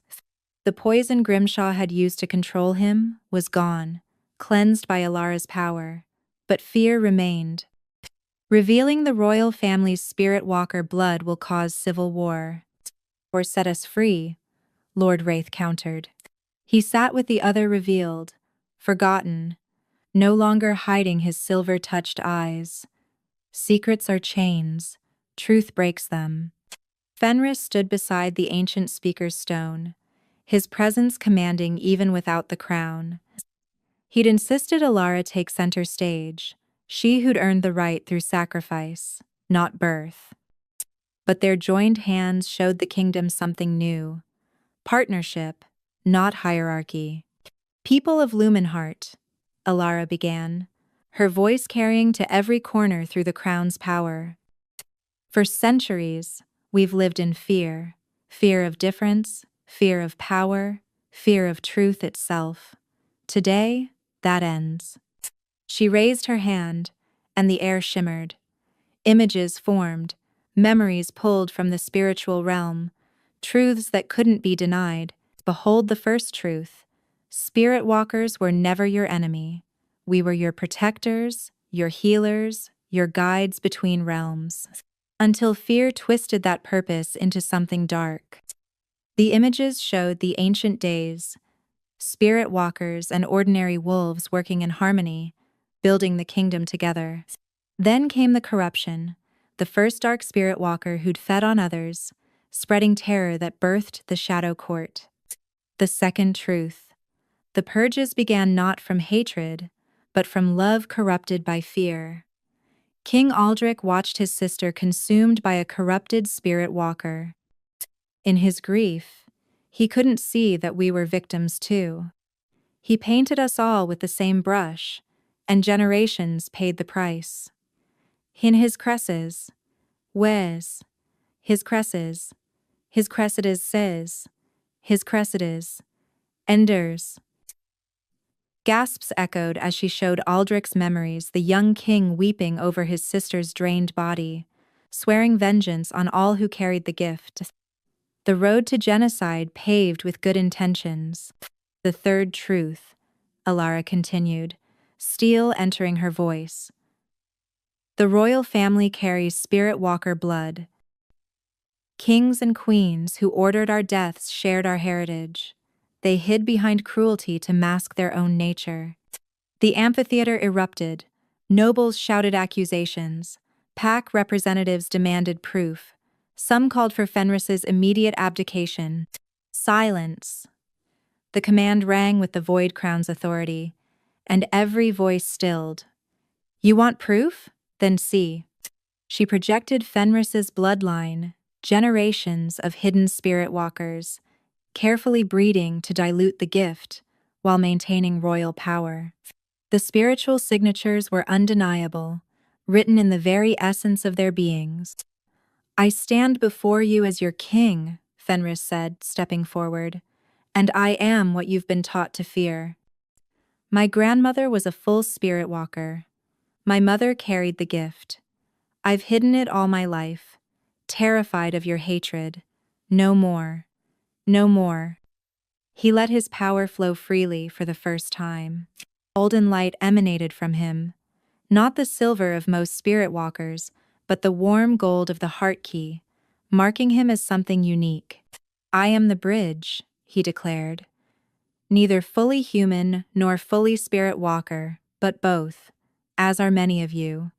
The void crown pulsed, and Alara saw the truth ripple through the crowd. 1 in 10 carried diluted spirit walker blood. 1 in 20 had enough to manifest minor gifts. They'd been hiding among themselves, fearing their neighbors, never knowing how many shared their secret. This is madness. A voice rose from the noble section. Lord Aldwin, whose family had profited from confiscated spirit walker lands. You cannot overturn centuries of law and tradition because of some magical crown. Then let us speak of law, Alara said, her voice carrying infinite patience and steel. By ancient law, the Void Crown's bearer speaks absolute truth. By that same law, truth supersedes all lesser claims. Challenge me if you dare, Lord Aldwin, but know that the crown will reveal every truth you've hidden. Aldwin paled, sitting quickly. Others shifted nervously, suddenly aware that their own secrets were vulnerable. But we need not rule through fear, Alara continued, softening her tone. I propose something different, a new covenant between all peoples of this land. She gestured, and Captain Thorne stepped forward, carrying documents. These are the restoration edicts. They dissolve the laws criminalizing spirit walker blood. They return confiscated lands. They establish healing centers where gifts can be trained safely. They create the Unity Guard, spirit walkers, and ordinary wolves working together as equals. And who will lead this new order? Someone called. You with your all-seeing crown? Another tyrant promising benevolence?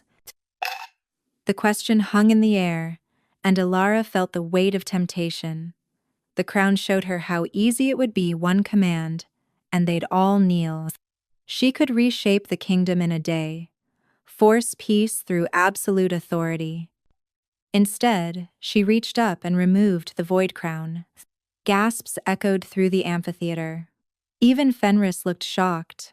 The crown served its purpose, Alara said, holding the circlet of starlight. It revealed truth, broke the chains of lies. But no one should hold this power indefinitely. It corrupts even the pure-hearted. What are you doing? Lord Wraith stood, alarm clear on his face. Without the crown's authority. Without the crown, I'm asking instead of commanding. I'm trusting instead of compelling. She turned to address the assembly. The truth is spoken. You've seen what was hidden. Now choose not because a magical artifact demands it, but because it's right. She set the crown on the speaker's stone. I propose the crown be sealed again, but differently this time. Let it remain here, in the heart of our democracy, to be used only when the kingdom faces deception too deep for ordinary means.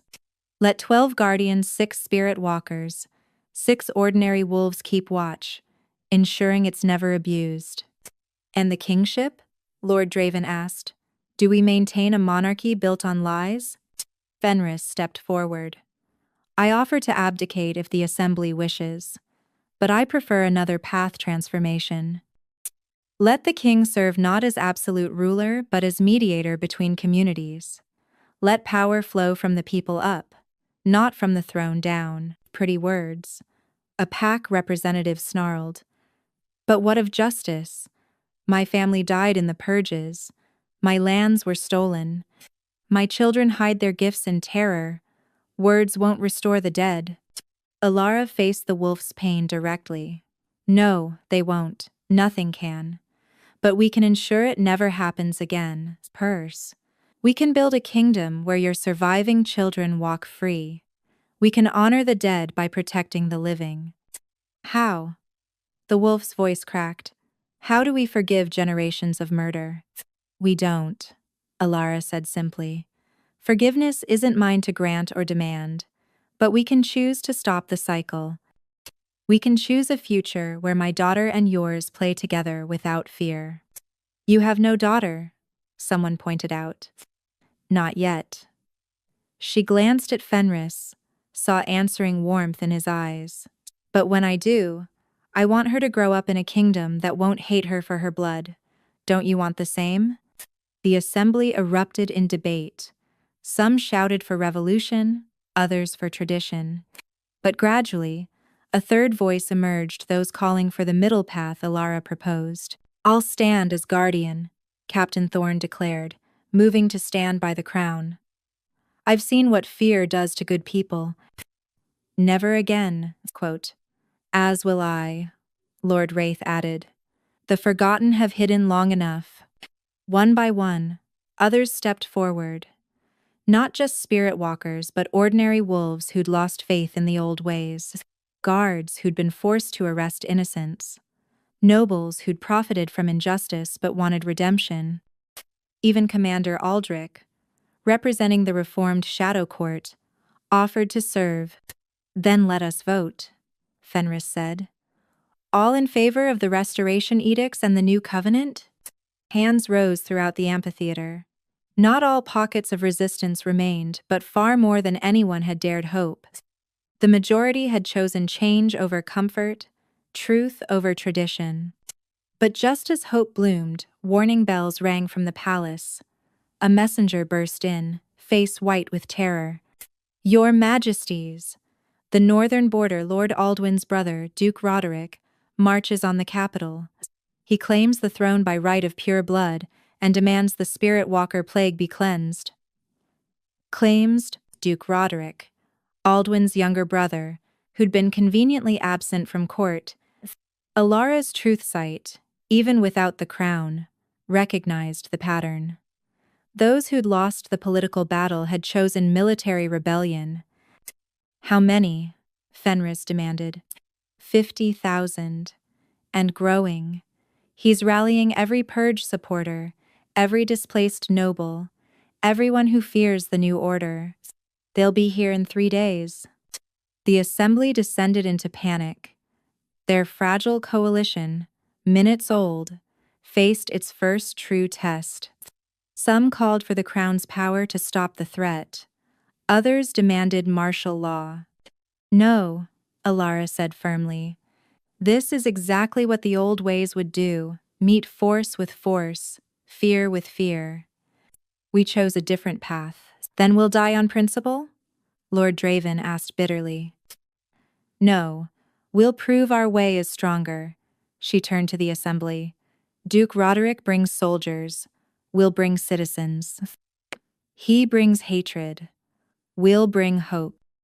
Every spirit walker who reveals themselves, every ordinary wolf who stands with them will show the kingdom which future we choose. You're asking people to make themselves targets, someone protested. I'm asking them to stop hiding. Alara's voice carried the weight of personal experience. I hid for 20 years. It saved my life but killed my soul. No more. I'll ride out to meet them, she declared. Not with armies, but with truth. Anyone who wishes to join me, come. Anyone who wishes to hide, I understand. But know this tomorrow. We decide not just who rules, but who we are as a people. Unsai. The amphitheater fell silent, processing the magnitude of her proposal. Meet an army with open hands. Fight hatred with vulnerability. Risk everything on the belief that truth was stronger than fear. You're mad, Lord Aldwin said. They'll slaughter you, perhaps. But if we die showing the kingdom another way is possible, our deaths might save countless others.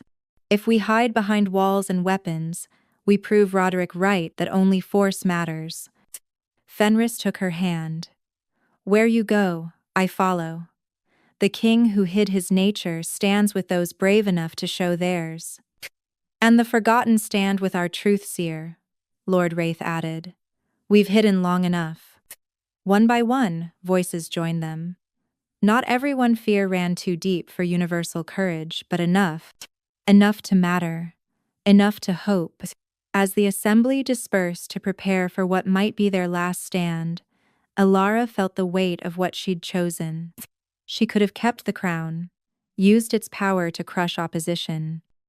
Instead, she'd chosen the harder path, proving that truth and courage could triumph without magical compulsion. 3 days until Duke Roderick's army arrived.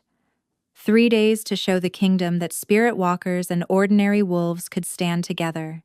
3 days to prevent a civil war that would drown the land in blood. No pressure, she muttered. Fenris squeezed her hand. Having second thoughts? Always. But that's what makes us human, isn't it? The doubt, the choice to act despite fear? Then let's be gloriously, terrifyingly human together. As night fell over Lumenheart, Ilara prepared for the greatest gamble of her life. She'd sacrificed her power, refused the crown's authority, and now asked others to risk everything on an ideal. Tomorrow, they would march out to meet hatred with hope. And the kingdom would finally decide what mattered more, the comfort of old fears or the promise of new freedom. The sacrifice was made. Now came the test of whether it had been enough. Dawn broke blood red over the fields of reconciliation, where Duke Roderick's army faced the most unexpected force in the kingdom's history. 50,000 soldiers in battle formation confronted not another army, but a sea of citizens, spirit walkers and ordinary wolves standing together, armed only with truth and desperate courage. Alara stood at the front, no crown, no weapons, wearing simple clothes that bore the moon sign of her heritage. Beside her, Fenris had set aside royal regalia for the plain leathers of a common soldier.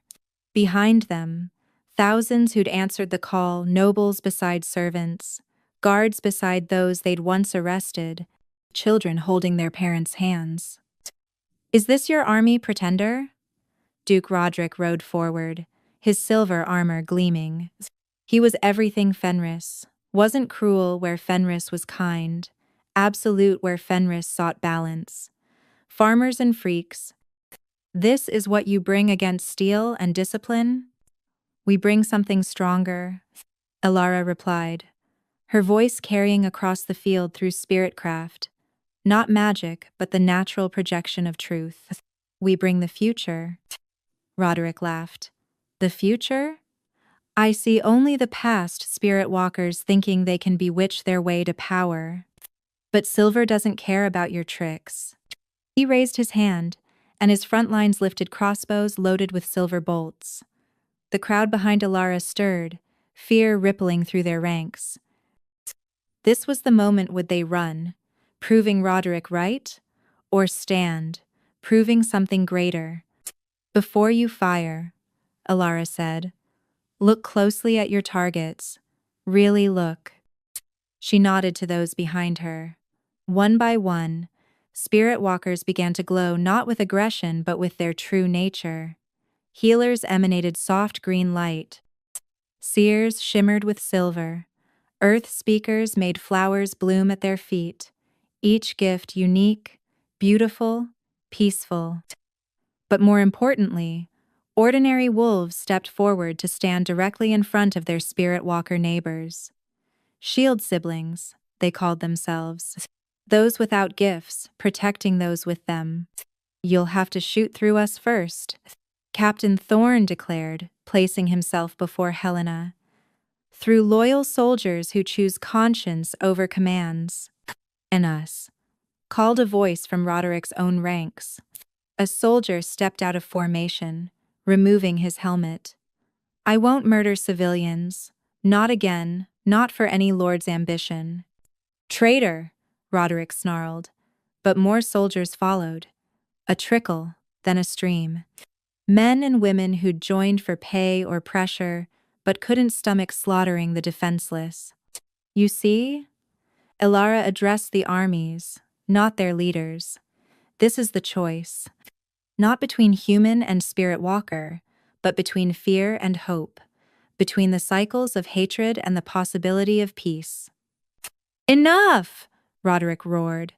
Those who stand with abominations share their fate. Fire! Some obeyed.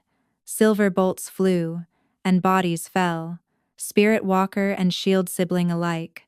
Blood watered the grass as screams rose. But something extraordinary happened. The crowd didn't flee. Instead, they surged forward, not to attack but to protect. Ordinary wolves threw themselves over wounded spirit walkers. Healers rushed into bolt fire to save any they could reach, regardless of which side they'd stood on. Power. The field became a canvas of sacrifice, each death proving the bonds between them were real. Stop. A voice commanded from within Roderick's ranks. Lord Aldwin himself rode through the lines. Stop this madness. Brother, you dare countermand me? I dare remember our father's teachings. Aldwin dismounted, removing his general's cloak. He taught us to protect the kingdom, not enable slaughter. I was wrong to profit from spirit walker suffering. I won't compound that sin with genocide. He walked across the field to where a spirit walker child lay wounded, protected by her ordinary wolf mother. Without hesitation, Aldwin knelt and began binding the wound with his own cloak. The symbolism shattered something in both armies. More soldiers broke ranks, some to flee, unable to process the reversal of everything they'd believed, others to help tend wounded regardless of their nature. But Roderick wouldn't relent. If armies won't serve, I'll finish this myself. Siomaras. He drew a blade that reeked of wrongness, iron forged with corrupted spirit essence, designed to poison both body and soul. Spurring his horse, he charged directly at Elara. Fenris moved to intercept, but Elara caught his arm. No, this is my fight. You're unarmed. Am I? Roderick bore down on her, blade raised for a killing stroke. At the last moment, Elara sidestepped not with supernatural speed, but with the simple grace Thorn had taught her. The blade whistled past, and Roderick's momentum carried him beyond her. 20 years I hid, she said as he wheeled for another charge. 20 years I was taught to be ashamed, afraid, less than human. But hiding didn't protect me. Fear didn't save me. Only truth did. Roderick charged again. This time she didn't dodge. Instead she caught his blade hand, not with strength but with perfect timing, redirecting his force with power. The corrupted sword flew from his grip, landing in the mud. You want to know the real difference between us? She faced him as he dismounted, drawing a regular sword. You fight from fear. I fight from love. They danced across the bloodied grass, Roderick with decades of training, Elara with weeks but deeper purpose. Each time he struck to kill, she moved to disable. Each time he pressed with hatred, she responded with determination. Why won't you die? He snarled, frustration mounting as she continued to evade his increasingly wild attacks. Because I have something to live for. She gestured to the field around them, where former enemies worked together to save lives. Look what they're building. Look what you're trying to destroy. Corruption, weakness, strength, she corrected. The strength to change, to grow, to choose love over fear. The strength you never found. Roderick screamed and lunged, but his rage made him sloppy, and Elara had learned from the best. She flowed aside, and his own momentum sent him stumbling. Before he could recover, she struck not with a blade, but with her palm against his spiritual center. For one moment, she opened her gift fully and showed him the truth. Not the lies he'd told himself about Spirit Walker evil, but the reality: children afraid of their own gifts, families torn apart, centuries of unnecessary suffering, and underneath his hatred, his own fear of being powerless, irrelevant, unloved. Roderick collapsed, not from physical wounds, but from the weight of understanding. Tears streamed down his face as he truly saw what he'd done, what he'd become. "Kill me," he whispered. "I've earned it." "No." Alara helped him stand. "You'll live. You'll remember. And maybe, someday, you'll help heal what you tried to destroy." Across the field, the battle had transformed into something else entirely.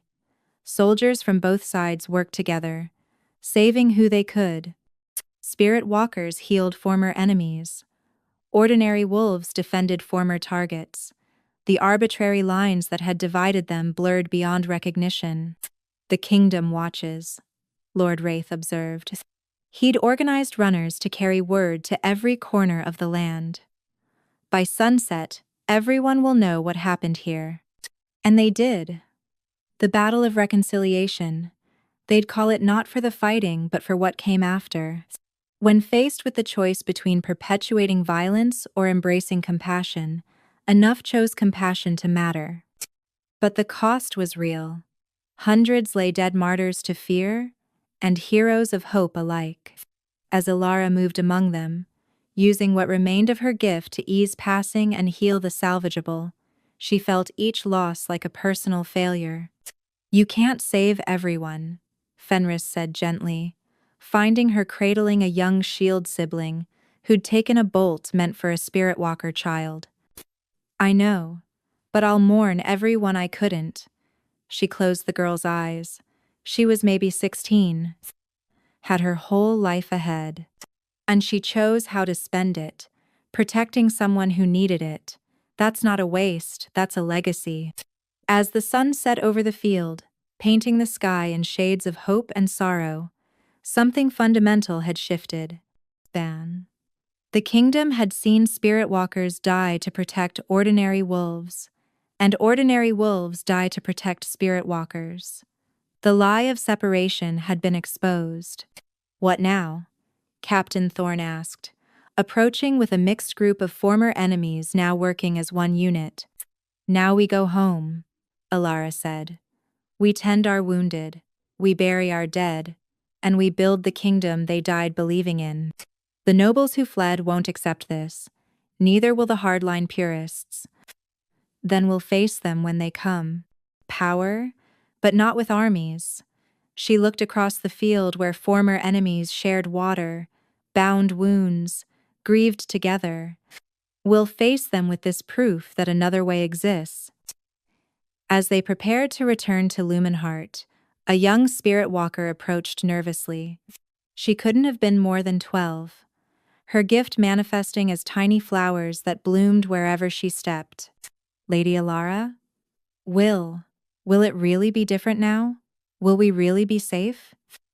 Ilara knelt to the girl's level, seeing herself at that age afraid, alone, convinced her gift made her wrong. "I can't promise safety. The world's too complicated for that. But I can promise you'll never have to hide who you are. You'll never have to be ashamed of your gift, and you'll never be alone." The girl smiled, flowers blooming brighter around her feet. "That's enough." As the survivors began the long walk home, Alara felt the truth of those words. Not safety, change was never safe. But identity, community, hope, sometimes that was enough to reshape a kingdom. The great reversal was complete.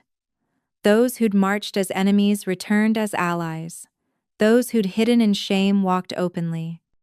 And at the heart of it all, a truth-seer who'd chosen compassion over power led them toward a future none had dared imagine. The revolution hadn't come through force, but through radical vulnerability. and in showing their true selves, they'd shown the kingdom, its true face, not divided between human and spirit walker, but united in the choice between fear and love. Tomorrow would bring new challenges. But tonight, under stars that blessed spirit walker and ordinary wolf alike, they'd proven change was possible. One choice, one truth, one act of courage at a time. The ancient vault beneath the Moonvale ruins had been sealed for 3 centuries, waiting for the blood of its makers to return. Alara pressed her palm against the crystalline door, feeling her heritage sing in response. Behind her, Fenris and a small group of their most trusted allies watched as silver light spread from her touch, awakening protections older than the kingdom itself. "Your mother came here once," Elder Thessa said quietly. The old wolf had emerged from hiding after the Battle of Reconciliation, one of the few who remembered the time before the purges. "The night before she died. She was pregnant with you, desperate to understand why the Shadow Court wanted her bloodline erased." The door dissolved like morning mist, revealing a chamber that took Alara's breath away. The walls were living crystal, pulsing with stored memories. At the center stood a pool of liquid starlight, a scrying mirror created by the first truth seers to preserve knowledge across generations. "By the ancient powers," Lord Wraith whispered, "the repository of truth. I thought it was a legend. All legends have roots in truth." Alara approached the pool, her reflection wavering in its surface. "The question is, are we ready for what it might show?" 2 weeks had passed since the battle. The kingdom struggled to adjust to its new reality. Spirit walkers walking openly, the Unity Guard protecting all citizens equally, healing centers replacing execution grounds. But questions remained. Why had the persecution begun? What was special about the Moonvale line? And most pressingly, why were Spirit Walkers' gifts fading? It had started subtly, healers finding their touch less potent, seers struggling to glimpse beyond the veil. Even Alara felt it, a dimming of the inner light that had always guided her. "Show us," she commanded the pool. "Show us the truth of our heritage." The starlight swirled, and images rose from its depths. 1,000 years ago, when the world was younger and the veils between realms thinner, the first spirit walkers weren't random mutations but chosen guardians, blessed by entities from beyond the physical plane to maintain balance between worlds. The Moonvale line weren't just truth seers, they were the covenant holders, bound by blood and oath, to ensure the pact between realms remained stable. "Look," Helena pointed as the images shifted. "That symbol, it's the same as the Void Crown's center stone." They watched their ancestors work alongside beings of pure spirit, learning to walk between worlds, to heal tears in reality's fabric, to guard against incursions from darker realms. But power corrupted, as it always did. Some spirit walkers began demanding worship, setting themselves up as gods among ordinary wolves. "The first schism," Elder Thessa murmured, "when the guardians split between those who served and those who ruled." The war that followed nearly tore both realms apart. In desperation, the Moonvale Truthseers created the Void Crown not as a weapon but as a reset button. The corruption spread too far. If the balance tilted beyond recovery, the crown could sever the connection between realms entirely. Problem sever? Fenris caught the implications immediately. "You mean, cut spirit walkers off from the source of their power?" Alara finished, understanding flooding through her. Quote, "That's what's happening now. When I used the crown to stop Seraphina, I inadvertently began the severance. Our gifts are fading because our connection to the spirit realm is closing." Horrified murmurs rippled through the group. After everything they'd fought for, to lose their gifts now seemed the cruelest irony. But the pool wasn't finished.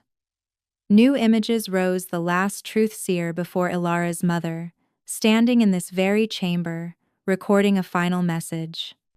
To my descendant who finds this, the severance is not a curse but a choice.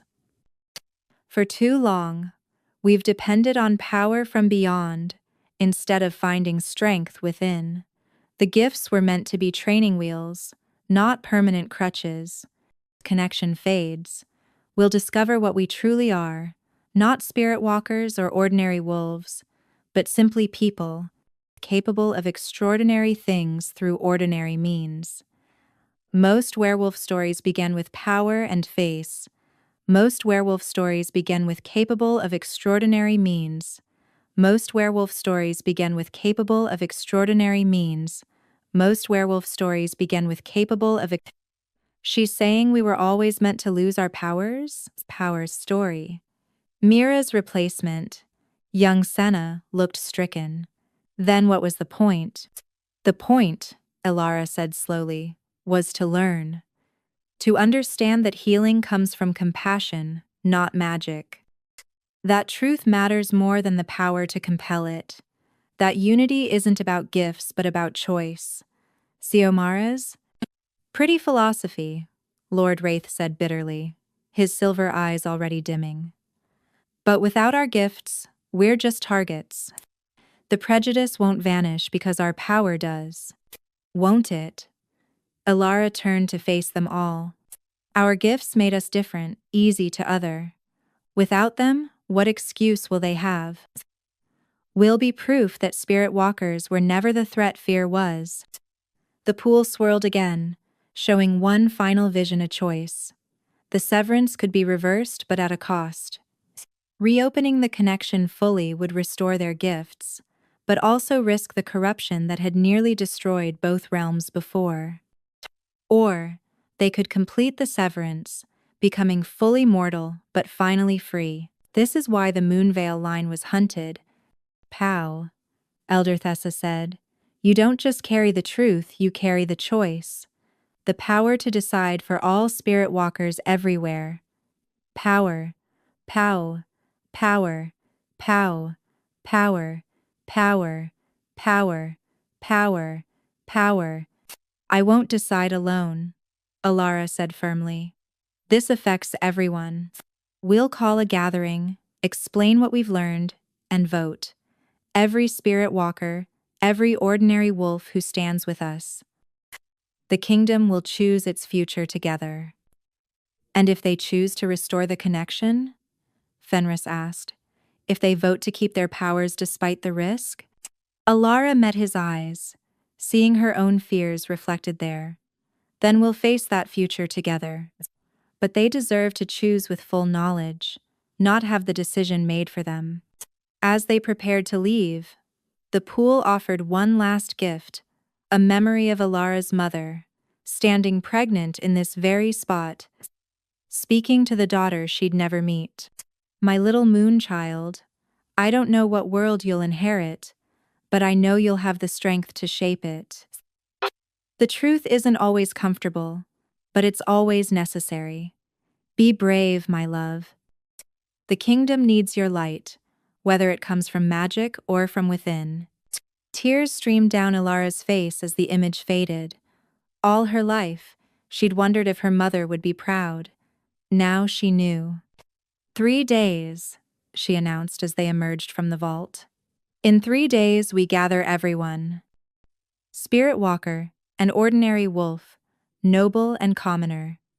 We'll share the truth and let them decide power with peril, or mortality with peace. What do you hope they'll choose? Senna asked quietly.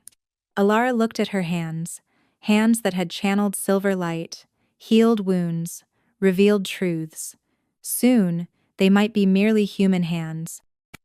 The thought should terrify her, but instead, she felt a strange peace. I hope they choose freedom, she said, whatever form it takes. As they returned to Lumenheart, word spread quickly. The truth seer had discovered their origins. The choice that would define their species awaited. Some panicked at the thought of losing their gifts. Others saw it as liberation from centuries of being marked as different. But in the palace that night, as Alara and Fenris stood on their balcony watching the city below, a different truth emerged. "You already know how the vote will go," he said.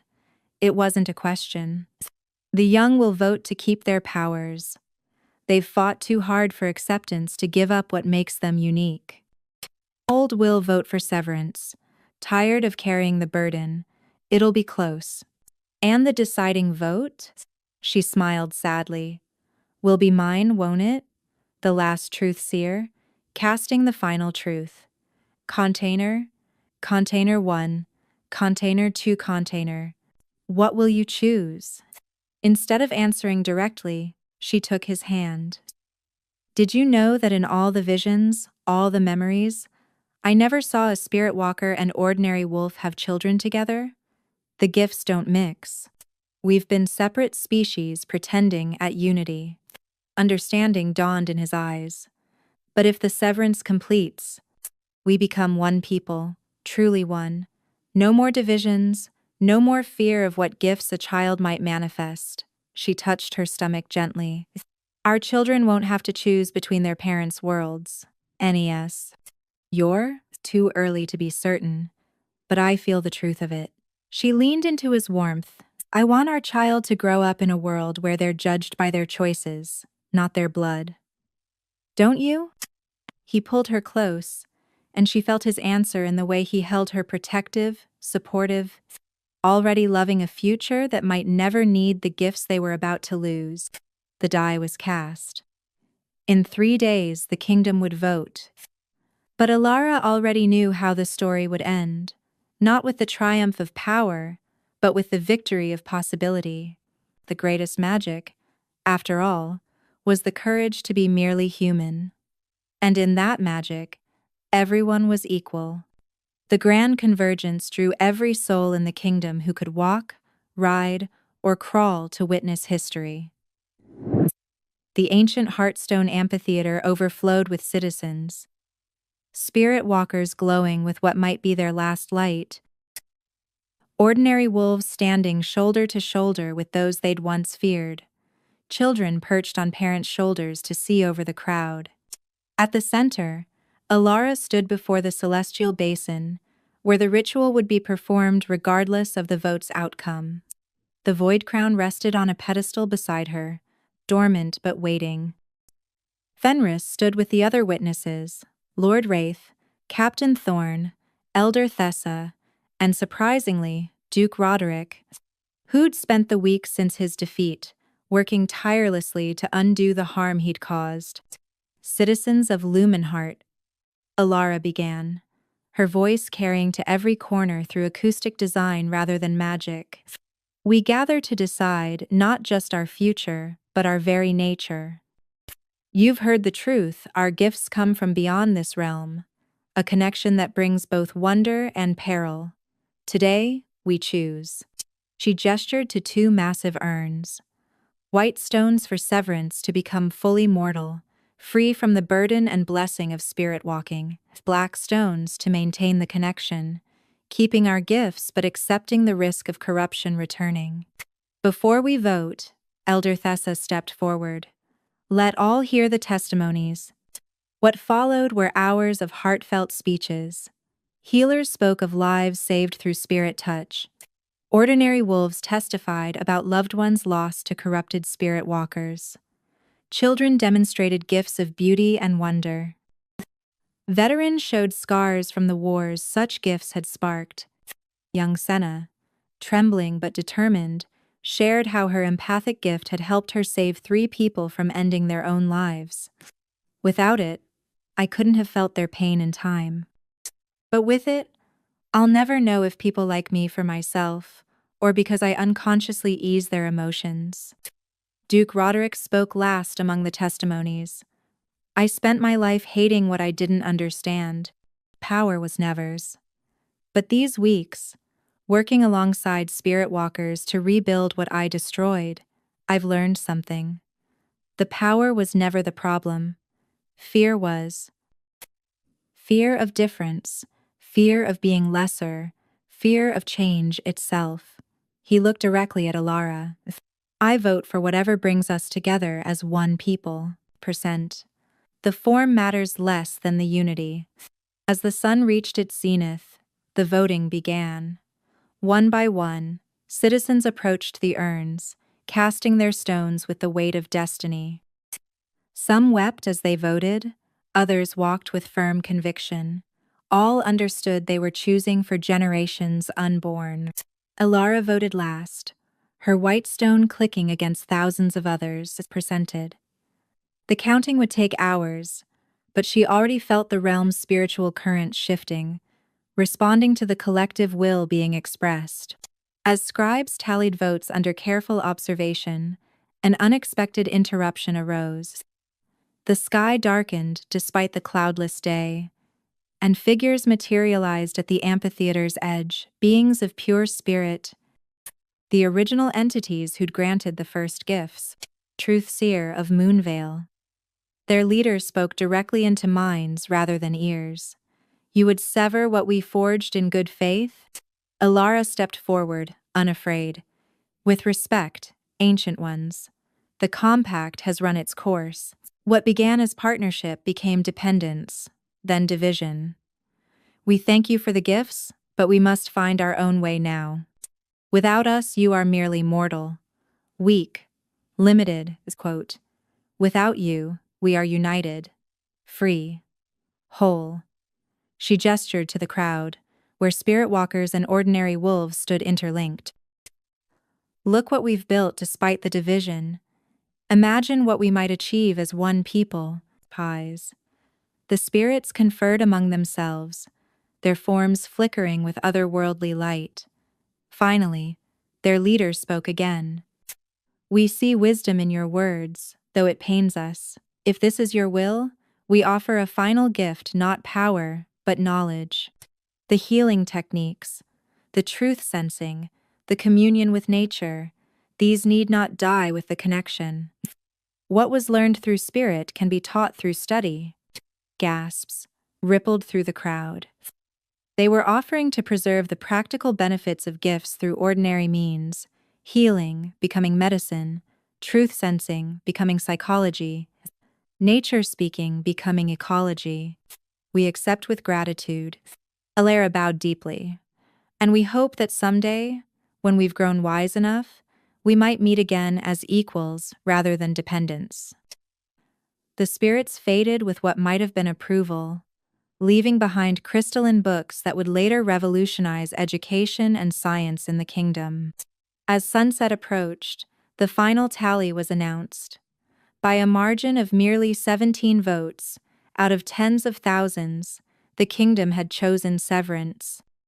The reaction was mixed, tears of loss from some, sighs of relief from others, but overall, a sense of profound change accepted. Tired. Will you perform the ritual? Fenris asked Alara quietly. You don't have to. We could find another way. No. She touched her stomach where new life grew. I want our child to inherit a world shaped by choice, not chance. I'll do it. The ritual itself was surprisingly simple. Alara placed the void crown on her head one final time, feeling its power respond to her will. But instead of using it to command or compel, she offered it as a conduit for the kingdom's collective decision. By the will of the people, by the truth of our choice, by the hope of our unity, I complete what was begun. The connection closes. The gifts fade. But what we've learned remains. What we've built endures. We step forward together, no longer divided by power but united in purpose. Light exploded from the crown, not harsh but gentle, like sunset rather than lightning. It washed over the crowd in waves, and with each wave, the glowing auras of spirit walkers dimmed. Some cried out in loss. Others breathed sighs of relief. All felt the profound shift as the spiritual connection that had defined them for millennia, gently, irrevocably closed. Alara removed the crown for the last time, and as she did, it crumbled to dust. Its purpose first to protect, then to reveal, finally to transform was complete. "It's done," she said simply. The crowd stood in stunned silence, processing the magnitude of change. Then, young Senna, no longer an empath but still deeply intuitive, began to clap. Others joined, and soon the amphitheater thundered with applause, not for what they'd been, but for what they might become. In the days that followed, the transformation was remarkable. Former spirit walkers discovered that while their supernatural abilities were gone, the knowledge remained. Healers who channeled spirit energy found they could achieve similar results through herbs and technique. Seers, who'd glimpsed the future, learned to read patterns and probability. The Unity Guard evolved from magical peacekeepers to skilled investigators and mediators. The healing centers became schools where former gifts were studied and systematized. Within a month, they'd developed treatments for ailments that had plagued ordinary wolves for centuries. The truth-sensing techniques of the Moonveil line became the foundation for a new justice system based on evidence and understanding rather than assumption. But the greatest change was in the people themselves. Without the easy excuse of different blood, prejudices crumbled. Former spirit walkers and ordinary wolves intermarried freely. Children grew up never knowing the fear of manifesting a gift that would mark them as other.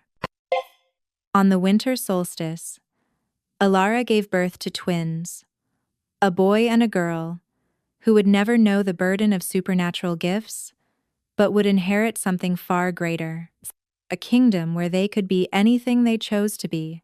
"Do you regret it?" Fenris asked one night as they watched their children sleep. "The power you gave up?"